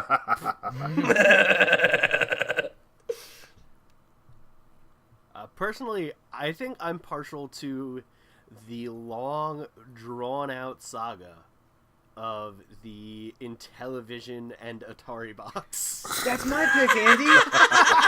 That's my pick, too. Hell yes. We've been talking about it for 2 years at this point. This saga of Atari Box has been a constant source of entertainment for the year for me. God, Andy. Damn, we never have that perfect wavelength. Dude, that was another like top one for me because every time we bring up Atari Box, it just gets more and more baffling. Yeah. And like it's my favorite because when I throw it out, there's like whenever I throw out a news announcement about that, I know that there's always going to be like one of two things. It's either Thompson gets super excited to laugh about it, or Sean's just literally just like, are we still talking about Just this? let it die. He's like, how is this thing not out yet? And like, garbage. Maybe I'll pick up one of those when it's marked off 50%. Yeah, I'd get a 50% off Atari Box. And I put my PlayStation on top of it as like a space Just as a as a stand. platform, yeah. All right, so the next category I wanted to discuss was our biggest upsets of 2018. And I thought of this as kind of like maybe games that didn't live up to the mark, delays, or announcements that never came, that sort of thing. Does anybody have one they want to lead off with? Oh, I got a good one. Hit us. My biggest upset of 2018 was the fact that Octopath Traveler was only okay. Oh, dude, that was one of mine! Yeah, I was so excited for that game. From the moment they announced it in that Switch announcement presentation, they were like, yeah, Square's working on a brand new IP in a new world that's going to be a throwback to the classic days of 16-bit RPGs. I was like, sign me the fuck up. And then it was disappointment. And dude, even when we initially played it, like my initial impressions, I was like, Andy, I don't get it. Like, why aren't you into this? It's so cool. And then I got 10 more hours in and I was like, man, it's just the same thing over and over again. Yep. It just like, I don't know, I started into it. I loved that little demo.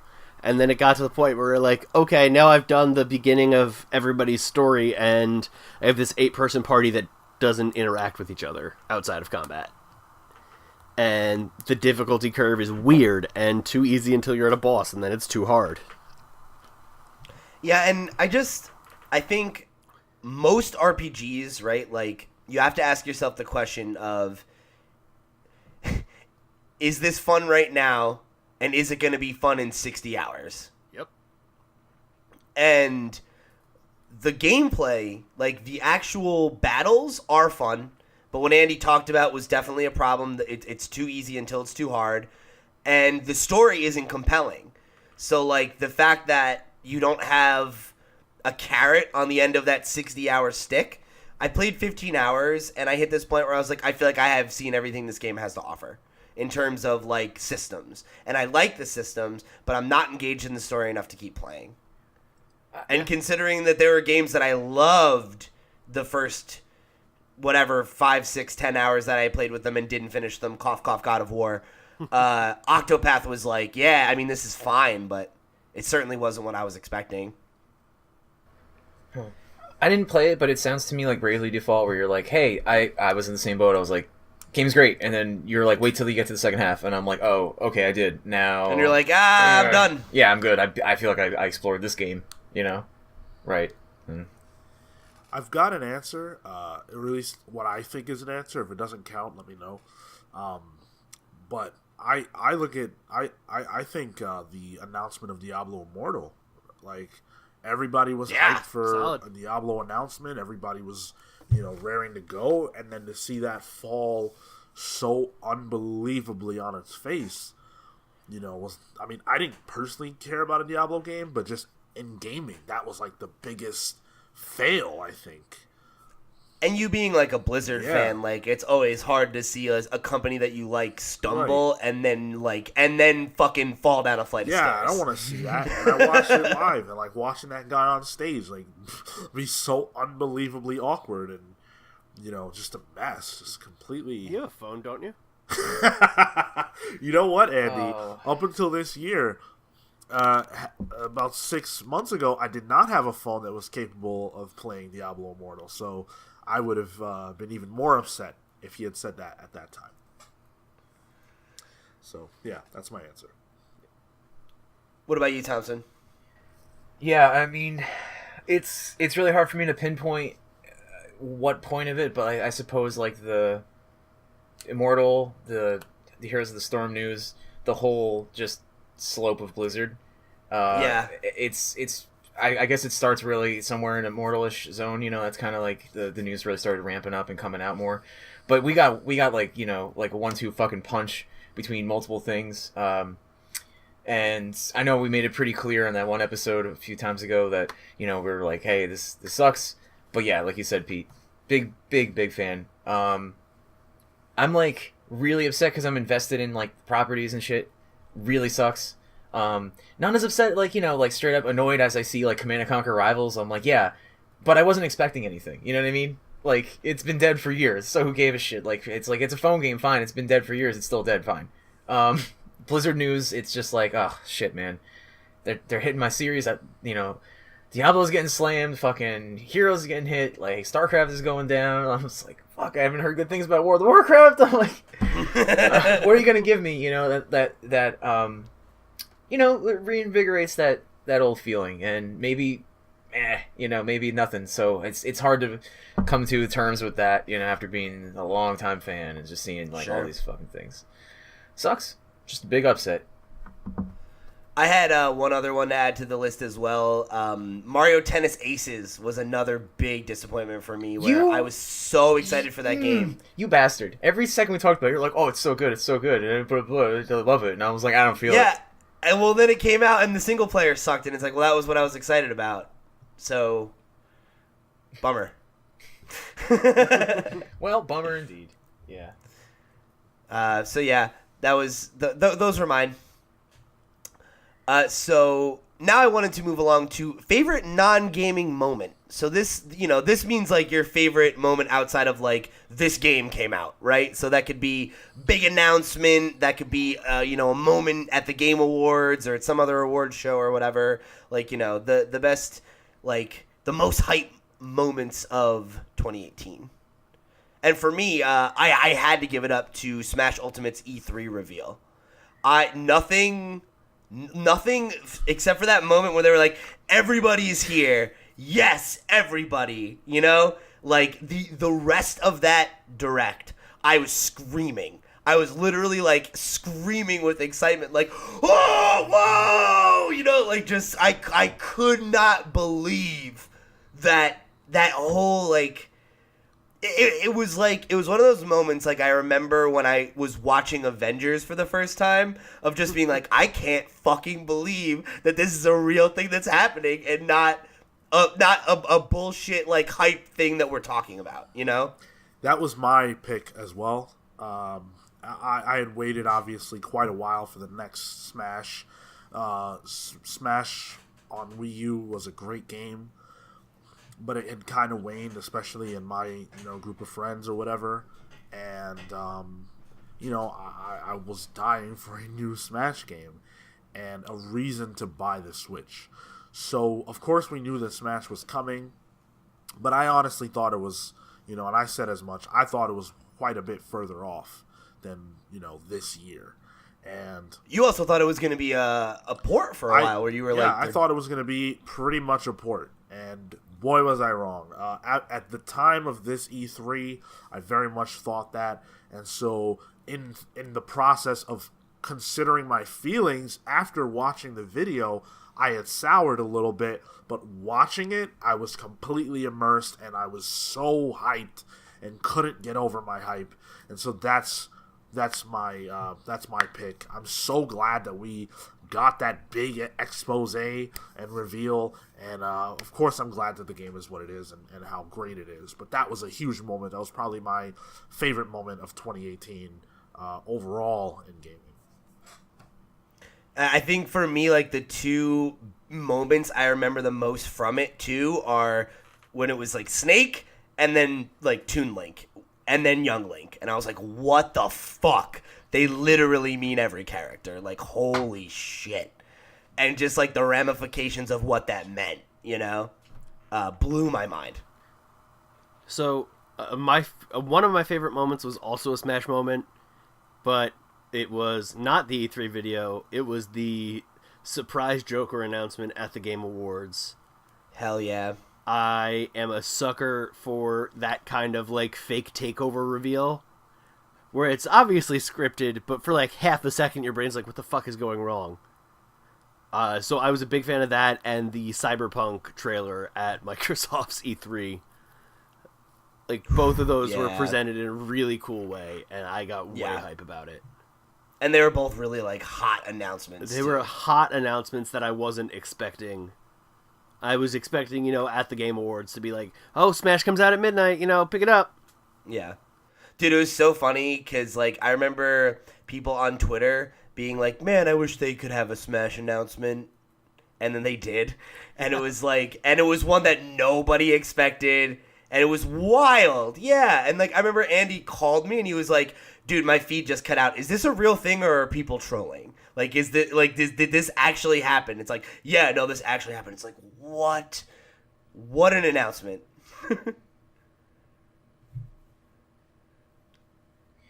Wow. Well, keeping with tradition, actually, I'm on the same 2 points of Andy. That, like, seeing anything for Cyberpunk 2077 was fucking rad for me. Just because, obviously, that's my aesthetic and that's my shit. And, I mean, did you look at it? It looks great.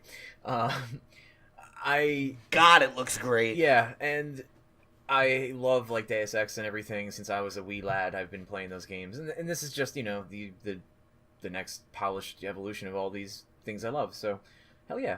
But even Smash, like, I don't really get too excited about announcements a lot of times because it's just what they are, and usually they're far off, and you're kind of like, cool, I'm hyped, but like, you know, I gotta wait forever. But I did watch the Smash announcement on like a secondhand thing where there was like a crowd watching it, and the fucking crowd going apeshit hyped me up so much. Like every little thing that popped up, the crowd, you know, just goes nuts, and I was like, that brought me back to being a kid again. You know, when you're just like, wow, like, holy shit, a new Pokemon, and you're like, I can't fucking believe, you know, that kind of feeling. You know, yeah. Take it with a grain of salt now. You know, you're just like, cool, I'll get it when I get the money, whatever, you know.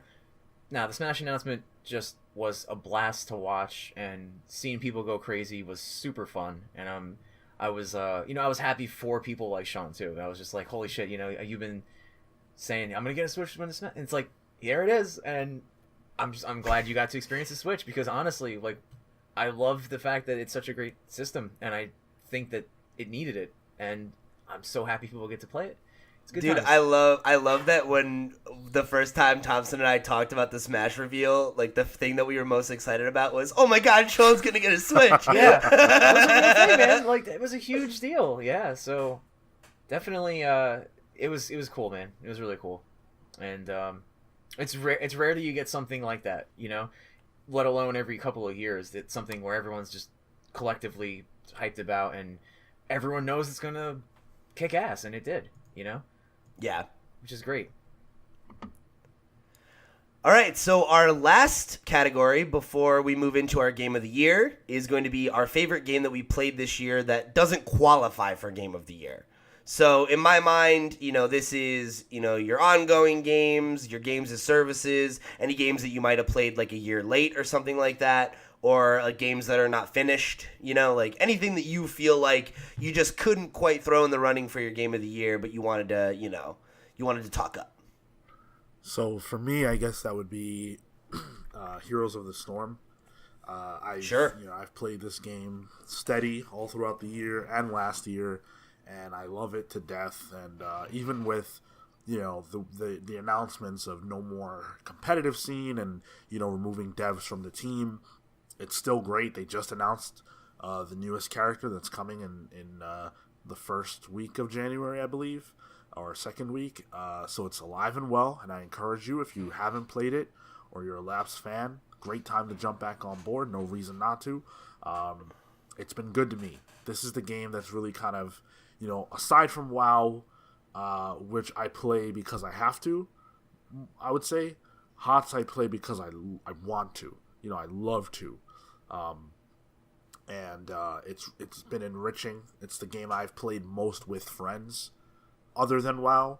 And I don't know. I really love it. I never thought I would fall in love with a MOBA, but here I am.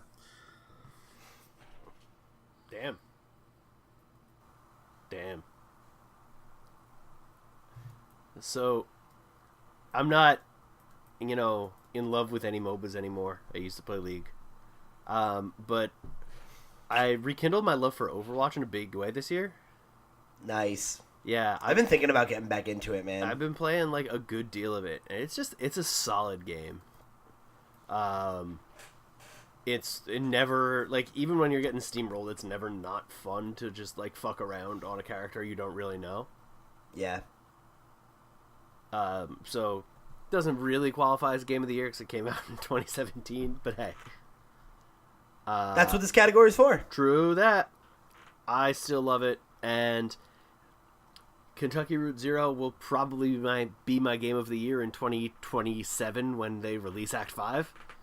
But it's not done yet, so it can still be, an honorable mention. I love that game. I replayed it again recently in what I thought was the lead up to Act 5, which they said would be out in 2018. But as of now, recording on December 30th, it is not finished. I still love it. It's still one of the most thoughtful games I've ever played. It's a great experience, and even unfinished, I'd recommend it to anybody. It's awesome. I also enjoyed it quite a bit. I played the first 4 episodes, right? Maybe? Yeah. Okay, cool. So, Thompson, you didn't go yet. You. No. Yeah, so based on time alone, I picked up Hearts of Iron 4 pretty early in the year, and it came out in 2016, so I knew I'd like it. It's a RTS, World War II, and with mods, anything practically. But it just fucking captured me, I play this game all the time. It's my go-to for everything at this point. It has a mod for just about any scenario I want to jump into, and it definitely took over like what I would do with StarCraft. StarCraft's not on Steam, obviously, so I never had an hour tracker, but I'm positive that I probably did the same number in StarCraft, that kind of shit. So, for me, being an RTS guy and everything, finding a game that lets me have so much space. I mean, at the time of this recording, I put 1186 hours into this, and I got it this year. Jesus Christ. Whoa. So, I'm not joking when I say I played the hell out of this game, and I still continue to play it, and I feel like I'm just starting to get, like, really good at it now, like really good, like I'm starting to like try just weird meta shit and just see what I can do, and like it's just so much fun for me as an RTS guy. And I love Civ and all those other games. I love, Stellaris from the same Paradox game, but this game just has it for me, I don't know, it's just Thompson spent 49 days playing this game. This is like my game, I mean, I only found it this. Well, the funny part was I actually used to play StarCraft maps of it, and I was like, oh my god, what is this? I thought it was just a map, and then I found out it was a real fucking game, and it's the 4th version of it. It's like, fuck, I gotta get this. So I did, obviously, and yeah, 1186 hours later. By comparison, just real quick, I had Civilization 5, been playing that for like 7 years, and I have 1400 hours, and I have 1200 on this in 1 year. So like, yeah, this fucking game took my soul. That is gross. I love this game. Well, I would love for all of us to have fun with it and just play. I want to more friends to have it. I only have 2 friends that play with me, so please get it. I'll buy you copies. I don't even give a shit. Just play with me. It's fun. Feed my addiction. Jeez, I feel like I'm not doing you a favor if I do that. No, you are. I'm gonna fucking start like scratching and Jones and like I remember we were at Comic-Con and I was like, I haven't played Hearts of Iron in 3 days. What's happening to me? You did say that. You were literally That is there a and thing you he heard me said. say it. You got a problem, man. Yeah, it's a good fucking game. That's the problem. Yeah, but that's easily mine. Well, I'm glad that you're enjoying it. I still am. Let me know when I need to take you to rehab. A couple years. Damn. Okay, all right, couple years. So for me, I had it's like technically 3 games, but one of them is kind of 2. So I wanted to give a nod in this category to Life is Strange 2 and Captain Spirit, both of which came out this year. Obviously, I'm a huge Life is Strange fan. I have sung its praises. I have turned some of you in the audience onto its glory. It is, one of my favorite games of all time. I have a tattoo from it. I love Life is Strange. Life is Strange 2, it lives up to the legacy that the first established. Thompson and I did a full Let's Play series on both of these, actually. Both Captain Spirit and the first episode of Life is Strange 2. And they were some of my favorite content to make. I loved experiencing these games with him and turning him into a fan as well. And yeah, I mean, these games they're thoughtful. They have great voice acting and great dialogue, and they are just really good at establishing a tone, And I think that's one of the things that Life is Strange does best is like it from the first scene of Life is Strange, right? Like you get into the vibe and the aesthetic that it wants to establish, and it feels like a real world that you can get in and live in, And if the story, if you connect with it, if you can connect with the characters, it's definitely something that like leaves an impression on you. And like Captain Spirit did that in the very, very short time that we spent with it, because it's a much smaller, more self-contained narrative. And the first, episode of Life is Strange 2 was longer. It was more in depth and, bigger than the original. And it actually, makes good use of that space. It evolved the formula in meaningful ways. It allowed itself to grow without losing what made the first one special. And that's not always easy to do, especially in like, what we saw with Telltale, right? Like iterating on a formula and growing it is important. And the time between the original Life is Strange and Life is Strange 2 was well spent developing what it can mean. And like the reveal that Thompson and I got at the end of the first episode was super surprising and has really exciting implications for how this game will be different than the original, aside from the ways that it already naturally is, So I can't wait to spend more time with this game. You better believe that if it had been a complete release in 2018, that it would be in my conversation for Game of the Year. But given that we've only just scratched the surface for what Life is Strange 2 has to offer, it's got to exist in this category for now. Pete, I'll say this. Similarly, go ahead. If the game was fully released, I would actually have to contend that for Game of the Year as well. That's how much I enjoyed it as well. Like, yeah, and I remember seriously. I got you into the first one, and then when we played the second episode, or the first episode of 2, you were like, "Wow, this is even better." If it was done, it'd be a whole different game ballpark this year for the awards. Yeah. So and that's in a year with Spider-Man and Red Dead Redemption 2 and a lot of other games I loved a lot. But yeah, Life is Strange it's a significant experience. So if you like the whole talky, like story-driven, choose-your-own-adventure style game without, like, puzzles and stuff, like, more focused on dialogue, I can't recommend Life is Strange as a series more highly. And I will say, those of you in the audience who have taken me up on that recommendation, like Ryan, have reached out and said how much you enjoyed it. So if you're on the fence, these games are always on sale, and I really recommend them. Awesome. Actually, Captain Spirit's free, too. So go give it a shot, man. Damn. So similarly, I wanted to recommend another game which is also free and excellent, and from a franchise that I have recommended quite highly, which is Deltarune. Oh, Deltarune. Yeah, Andy, we still have not sat down and had a significant conversation about that game, and it's a problem. I still not finished it. You got to finish it, and we got to do a review discussion now, because I'm itching. I'm itching to talk about it, man. Deltarune is a successor to Undertale, if you're not aware. It had its first episode or chapter or whatever released for free this year in October, and it is a worthy successor to Undertale. It is like Undertale in all the ways that count, but different from Undertale in many, many ways. I think it is probably like best described as like almost like an echo of Undertale, and all the things that are great about Undertale in terms of its atmosphere and its soundtrack and its humor and its characters. It was an extremely charming experience, and I am so upset that I have to wait for more. I wish that it had been the entire experience, but I am glad that Toby released it because now there's pressure on him to finish it. Is it episodic or is it just like a demo?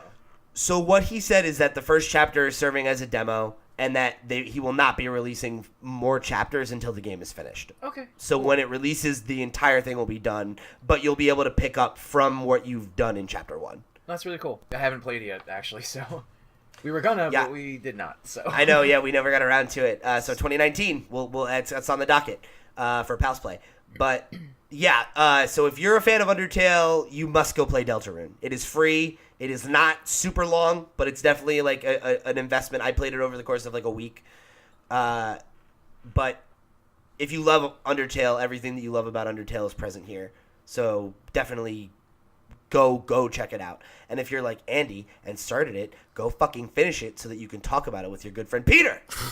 Oh my god. Damn, I gotta get on that, if only to not make Pete mad at me. Quell my rage. And if you have played it, please at me. Come talk to me about this game because I have lots of thoughts. So, now we move into it. The main event.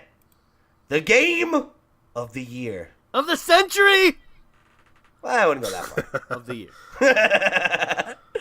But yeah, 2018 was a stacked year. After 2017, which I argued at the time was the best year in gaming since 1997, 2018 was a worthy successor.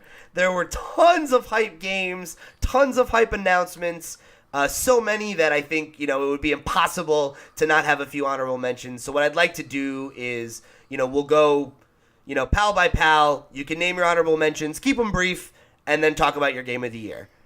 So since I've gotten the last word on all these categories so far, I'll kick it off. I wanted to give honorable mentions to a few games that I loved quite a bit in 2018 that I've recommended quite highly. The first of which is Celeste, which is absolutely my indie game of the year. It's a beautiful platformer with beautiful music and a compelling story. And if you haven't heard me talk about it at this point, you don't even listen to the show. You haven't even listened to this episode. So go play Celeste. Trust me, please. I also wanted to give a nod to Red Dead Redemption 2, which was a worthy contender for Game of the Year. I've enjoyed the hell out of Red Dead Redemption 2. I'm nowhere near finishing it, though. And I think even if I had, it wouldn't have beat out what took the top spot. So as much as I loved Red Dead Redemption 2, an honorable mention it remains. So then my last honorable mention is Super Smash Bros. Ultimate. What can I say about Super Smash Bros. Ultimate that hasn't been said before?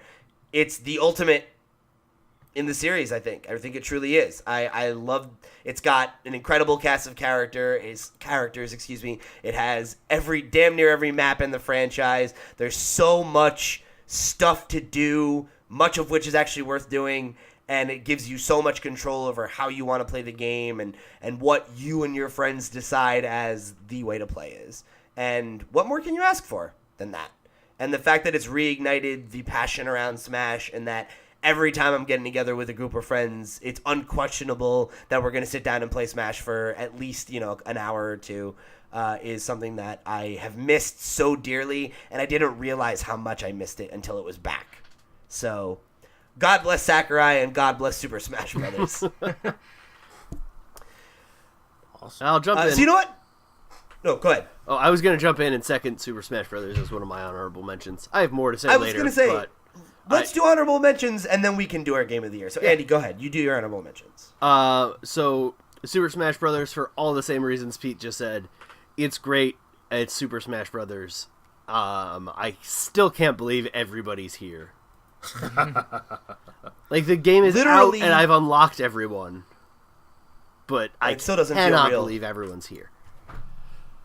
I also got to throw honorable mention spots to Assassin's Creed Odyssey, which is the first Assassin's Creed I've really enjoyed playing since Black Flag, and what I think might be the first great Assassin's Creed since Assassin's Creed 2. Wow. Yeah, Wow, just man, like that's big. sailing around ancient Greece, doing things with Herodotus, getting to interact with. Dealing with Herodotus. Oh. Yeah, Herodotus is he's one of your bros. Oh, damn. He hangs out on your boat and is like, "You seem very interesting, and I like to write down stories, so I'm gonna follow you around and learn your story." It's a lot of fun. The combat's really interesting in ways that Assassin's Creed never was for me. Love that they learned the Breath of the Wild lesson of climb everything. And my last honorable mention's got to be Spider-Man, which was Hell yeah. one of the best superhero games I've ever played. A lot of fun. Really captured, I think, the spirit of the character in a way that never has really been done in a video game. So I'm all about it, and it might have been my game of the year some other year. Sean? I don't have any honorable mentions. I didn't play most of the games that are, really talked about as game of the year. I didn't really play many games at all this year. I played so much HOTS and WoW and then started and stopped a bunch of games that I really don't have. I have one game of the year, and that's all I got. All right. Thompson? Yeah, so BattleTech is definitely on my honorable mentions. I fucking love Next and everything. I know I talked up and down about BattleTech, but the studio that did it, Harebrained Schemes, they did the Shadowrun Returns games before, and they nailed it. And I know this game it is all I wanted, and the DLC didn't really have too much, but it's DLC. Who cares? I think the base game is great. I think everything about it's awesome. I definitely got my money and experience out of it, and the replayability on it is amazing because it's a customization mech game, so you can do pretty much anything. And it's just a really fun game. It's everything I wanted. There was like no point when I was playing it that I was even let down about anything. But it's honorable mention. God of War, another one honorable mention because I didn't finish it. So, Pete, I know you said that like it's not your game of the year or whatever because later on it didn't work out for you necessarily. Oh, I mean that wasn't even the issue. It was literally just like I fell out of it, and I didn't put it on my list because I didn't finish it. I don't feel like I really got the experience. Okay. Well, I've heard people say, sort of like it's good, and then like. It doesn't necessarily have game of the year. If you finish it, it's like all the way. But like I didn't, obviously, but everything I experienced in it was fucking phenomenal. Even though I could have probably borrowed it, I ended up watching like a lot more of it, and I was enthralled about it. And there's very few things I watch video game Let's Play kind of style that isn't just for shits and giggles. I genuinely wanted to know what was happening, and from a God of War game, I still like can't believe that I gave two shits about the story from fucking God of War. So I will go back and finish that game one day. Yeah, right. And maybe I'll pick it up and do it myself. But definitely another huge honorable mention, but only because I didn't finish it. So there's that. I think I'm good. I mean, I would say that like Life is Strange 2 could probably be my last honorable mention just because sure. Like, it really is a strong contender even by itself. And had it been a full game, it may not be the honorable mention anymore. But yeah, that game really definitely, for me, I love the talkie games like you said. I love all the Telltales pretty much. But I'm not into, the sappy stuff or any of the feel games usually. This fucking game rocks. There's nothing bad about it. It's beautiful way to tell a story, and even a cold husk like me could feel something from it. So it's great. It's just great. Just for the fact that it could, it touched me. It's beautiful. Solid game, and I back up Pete on everything he said about it. It's so funny because it's the most sappy like Pete Andy ass game. Yeah, and Thompson loves it, so that speaks to its quality. Absolutely love it, dude. It's just great, and I don't know why I like it so much because it's not even my aesthetic. All right, Thompson. So, what is your game of the year? Well, it may not be popular enough, but I really loved A Way Out. I fucking enjoyed every Hell time yeah. I played that game. Expected. Good God damn. Me Every neither. time we played that game, dude. I had the greatest time playing it. It's meant to be played with a friend, and single player probably wouldn't have been as great. I could probably see No. that. Oh my God, no. But having the game be built so well around everything it wanted to do, I know it just was like kind of like mini games and stuff, and like, but it was like so tropey and fun. Like every single thing, like we would joke about, like, oh, is this gonna happen this way? And it's like, yeah, it did, because it's tropey and stupid and fun, and it just felt like you were playing like the ultimate like B movie, like Prison Break story, but I gotta get revenge and all this shit, and it just nailed it for me. The gameplay was. It always did what it needed to do, and it never felt like it tried to reach too far for something. Maybe it could have tried for that, but honestly, everything about it was just a tight experience.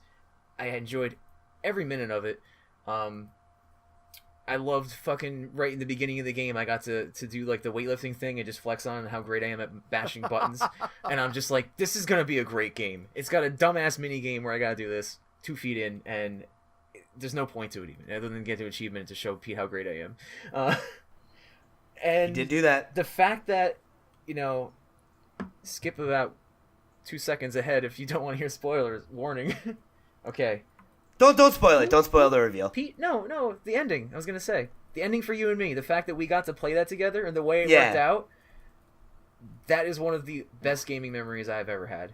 Yeah. That's a good enough way to put it. Yeah. I agree, though. I agree. It's funny because I didn't think about that as being out this year.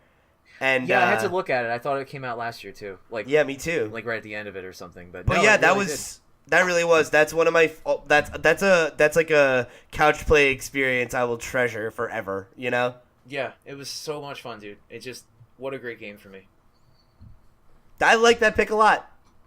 And actually, this is a good opportunity for us to plug. If you want to go check out Thompson's Game of the Year experience, we recorded the whole damn thing. It's over on the Comics Pals YouTube channel before we switched over to our own space. So go check it out. It's just literally me and Pete yelling at each other and beating the game. It's sort of like what Portal gave to us when people were like, Portal 2, and it's play with your friend, and your friend just, like does the dumb Portal thing and kills you or something or fucks up. But it's me and Pete. So, yeah, we had a great time doing that. And we sure did. I'm glad it was a great time for you too, because I definitely enjoyed whooping on you.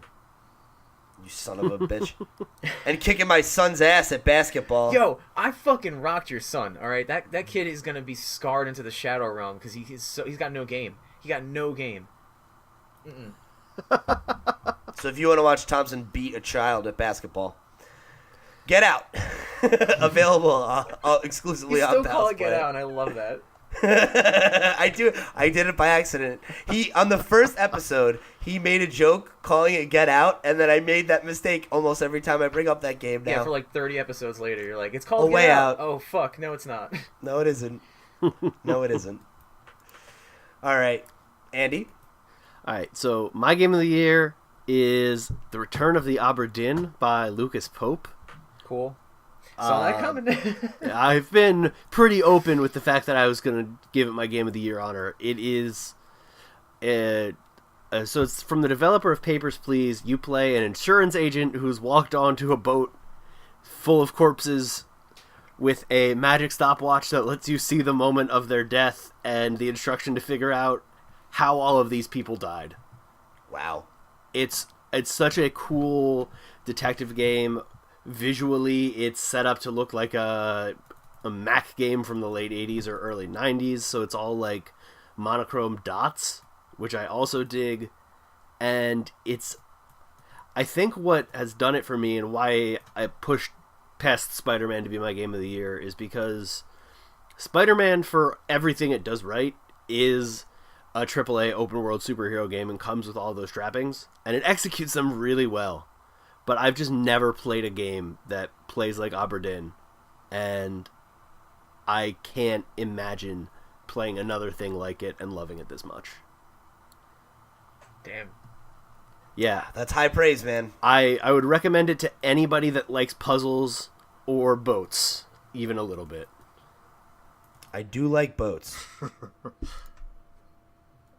Andy, All right, maybe I'll have to give it a shot. Would it make you happy to tell you that I literally just purchased it as you were saying that? Thompson, yes. Hell yeah! Yay! All right, that's it. We'll do a pals play. Yeah. I can experience it. All right, cool. So, Shawnee, So probably to the surprise of nobody, it's gonna be Smash Brothers for me. Pokemon Let's Go. No. Oh. It's the ultimate Smash game. It really is something incredible. It never ceases to amaze me how great they can make these games, and it's top to bottom. You know, it's like they don't forget things, they don't leave things out. You walk away feeling like, wow, this is a tight game. Yeah, it doesn't have a narrative, and maybe if I had played some of the more narratively driven games, I might feel differently, but I don't know that I would, because I'm a fighting game enthusiast, and this is, one of the best fighting games ever made, I think. Dragon Ball FighterZ also came out this year, but Smash Brothers has everyone. It has everyone, it has everything, and it's just a game that that I am in awe of. And you can play with friends, you can play alone, you can play online. There's multiple modes. There's so much to it, the next Smash game has a lot to live up to, and no gaming experience that I've had was happier than when I first booted up that game, or this year anyways, was happier than when I first booted up that game and started playing. Just beautiful stuff. So, yeah.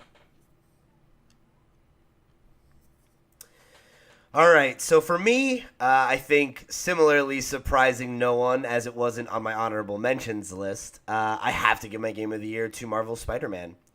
I was not expecting this to be my game of the year. Really?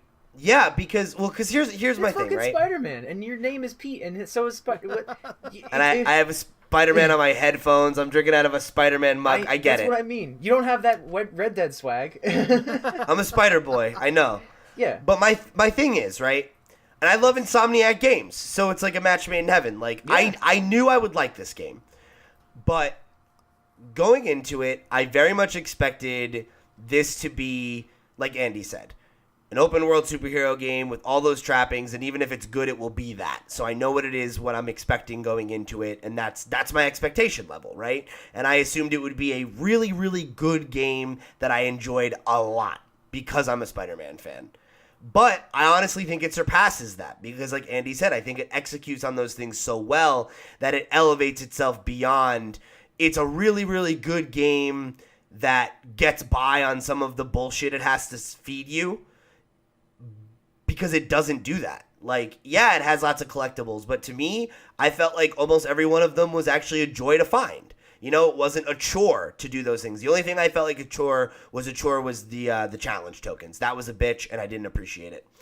But aside from that, like, the backpacks, I wanted to chase those down to get those little glimpses into more of the history of the world. You know, I thought the cutscenes were great. The voice acting was great. The inclusion of both major, minor, and like C-list supporting characters was awesome. There was a real attention to detail, and you could tell that the love that went into this game was from people that love Spider-Man as much as I do.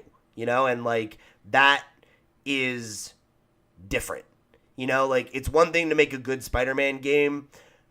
It's another thing to make something that is so true to the character and that honors the history and the legacy and speaks to why I love Spider-Man, you know? Because there are lots of there's lots of Spider-Man media I like that doesn't do that. And, you know, I think this coming out the same year as Into the Spider-Verse, it's like, what a year to be a Spider-Man fan. It's been fantastic to have like two pieces of media that I think really speak to the core of the character so well. And like this game, just in terms of how fun it is to just play. You know, how I never used the fast travel system because I wanted to swing across the city all the time. How I did every single side mission without, as soon as it popped up, yep, I want to go do that. Because everything was fun. and it never overstayed its welcome. It's a nice, tight experience, which, like, when you said it has all the trappings of an open world AAA game, that's one of the ones it doesn't, where you can beat this game in 20 hours and have a good, full experience. And guess how many other open world games you can say that about that came out in 2018? None. Yeah.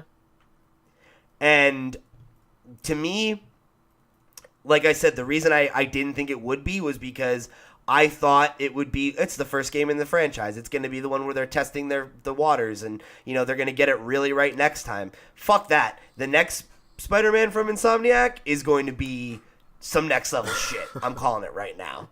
Because this game was fantastic out the gate. From the opening moment, I had a huge smile on my face, and every time I sat down to play the game, I loved it. And I haven't gone back and fucked with the DLC except for the little bit that Thompson and I did for the channel. But by all accounts, some of it is great, and the fact that there's any of it that's on that same level as the main experience, it's something I can't wait to get back to, and it's something I can't wait for the sequel.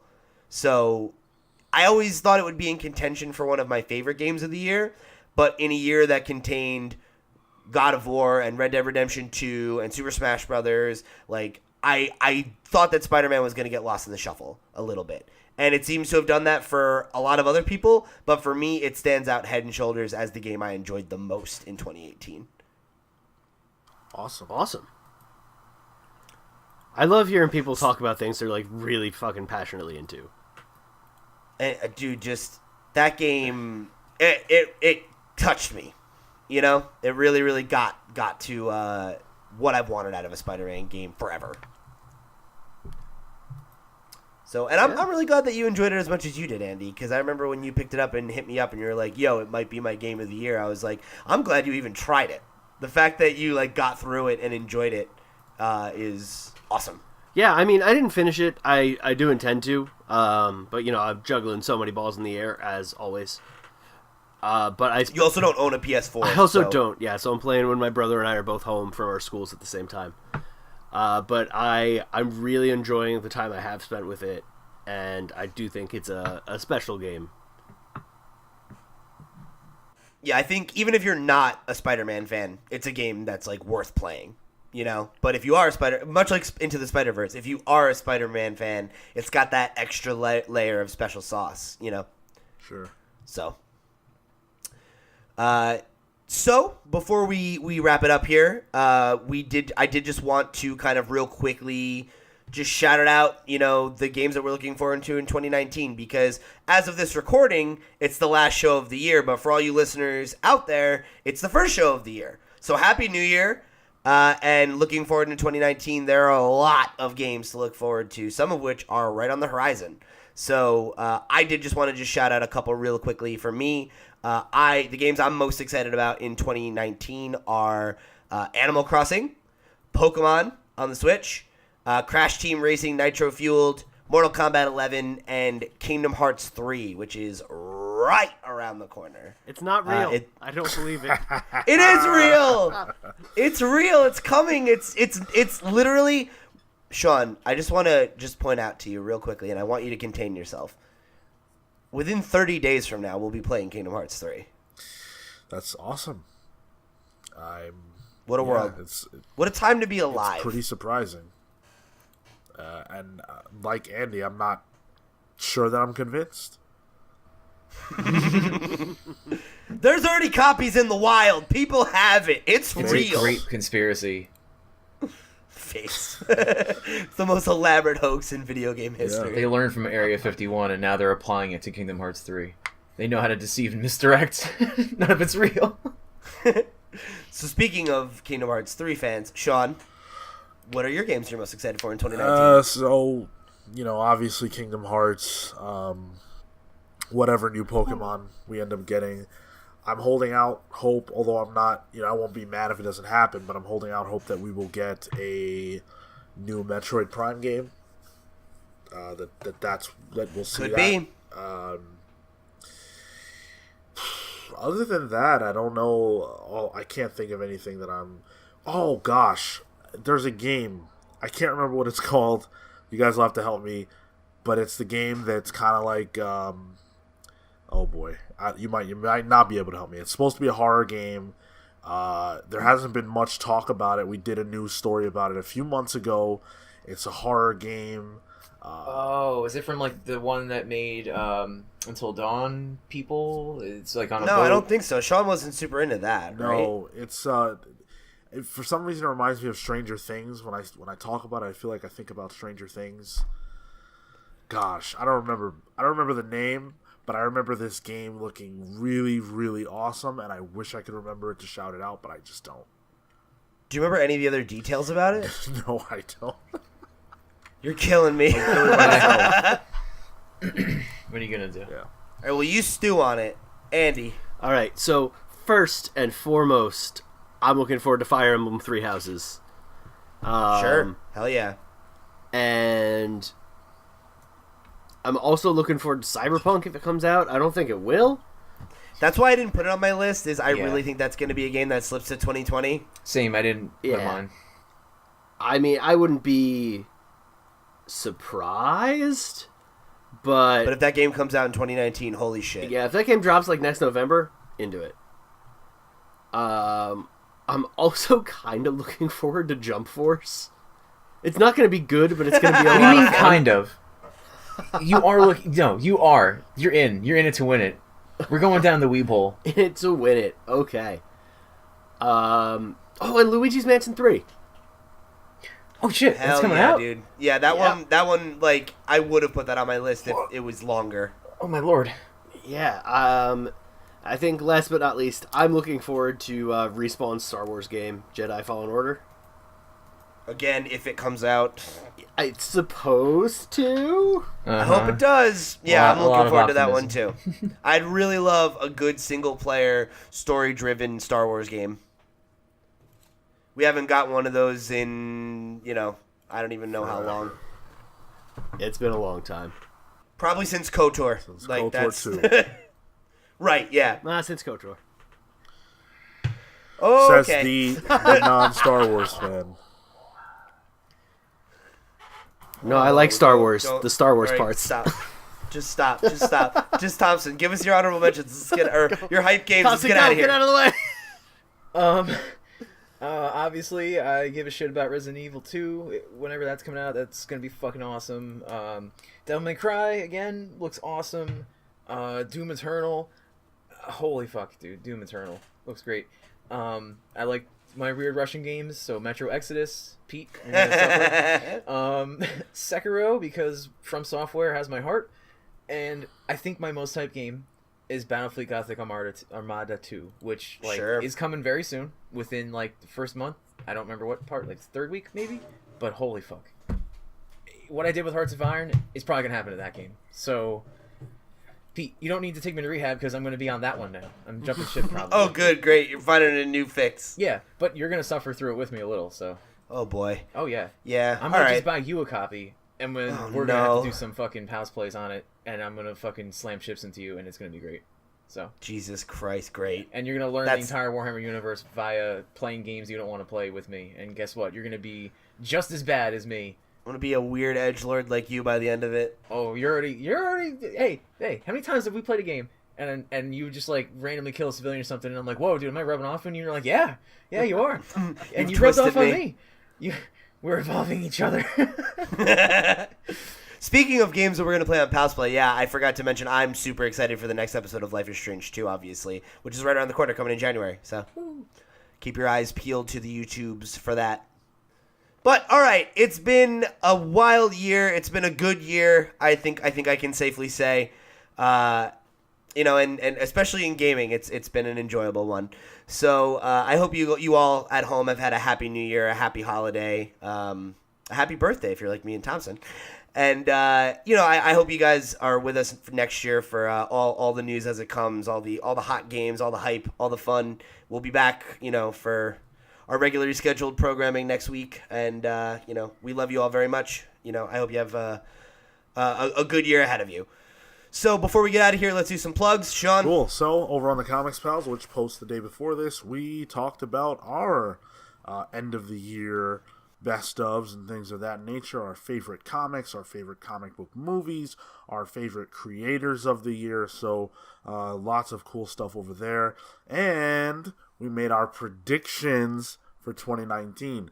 So, check that out, listen to our predictions, and then, way later, at the end of 2019, be sure to respond back and see how we did as far as our predictions go. And then, if you want more from me on social media, I am at Sean Soapbox on Twitter and Instagram. You can hit me up to talk about how good or bad 2018 was for you. Spoiler alert on those predictions for 2018. I did poorly. I didn't even predict things about myself right. That's the real kicker. The only thing I got right was the thing not about me. So, Thompson? You can find me at Relic Vampire on Twitter. You can also find me on Pals Play with Pete, which we've mentioned a few times. So we're gonna do. We back! It's coming back, bitch! Holiday break's over! Yeah, we're gonna do lots of shit, and it's fun, and I hope you have fun with it. And if you have any suggestions for games, hit up either me or Pete, and hit up me for anything else about games, and tell me why Hearts of Iron is the greatest RTS of all time. And hey, you know what? If you play it for real, let's have a community game. Let's fucking host one. Because guess what? Sometimes servers are shit. And, let's make our own. Because everyone else blows. So, yeah. Let's get, a 32-player multiplayer going. Let's do it. Andy? You can find me over on Twitter at Tiger_millions. Happy to talk about anything, ranging from anything to anything. I don't have much Twitter interaction these days. School lawyering is taking your life. Well, it's almost like having a Twitter where you don't have a picture of yourself and your name is Person Man and you never tweet. People are like, Almost. Right, so go give Andy some love. Let him know your game of the year. I don't know if he deserves it. My heart. You know who does deserve it, though, is your boy Pete. I tweet daily. Follow me at loud_Pete on Twitter and Instagram for hot takes, gifs, and pictures of my cat. And if you want more content from me, you can find me on the shows we previously mentioned. The Comics Pals. Great show. Pals Play. We've got some hotness coming for you in 2019. We're playing Deltarune. We're playing Spyro. We're playing other games that I don't remember. Send me an email at thevideogamepals@gmail.com and let us know. Do me a favor, and if you have Pals Play suggestions, do them on the email. It's easier for me to keep track of them, please. But yeah, come, give us your games. We're gonna hit them. We're gonna go play them all because we got stuff to do, and hopefully bringing back streams this year. So keep your eyes peeled. Pals Play. It's gonna be good in 2019. And if you want to get me on other places on the web, I'm over at Loot Pots. I do news and reviews and all that kind of stuff. I host their weekly podcast, The Potscast, which is all about Nintendo. So if you didn't get enough Nintendo talk from me on this show, go check out our holiday/year in review episode where I talked about all my favorite Nintendo shiz that happened this year. So that does it for us here at the Video Game Pals. Again, have a happy holiday, happy new year, or I hope you had one rather. And we'll see you next week. Take care, guys. Love you, babies. Bye. Bye. Soulja Boy tough. Hey, I got this new dance for y'all called the Soulja Boy. You just gotta punch, then crank back 3 times from left to right.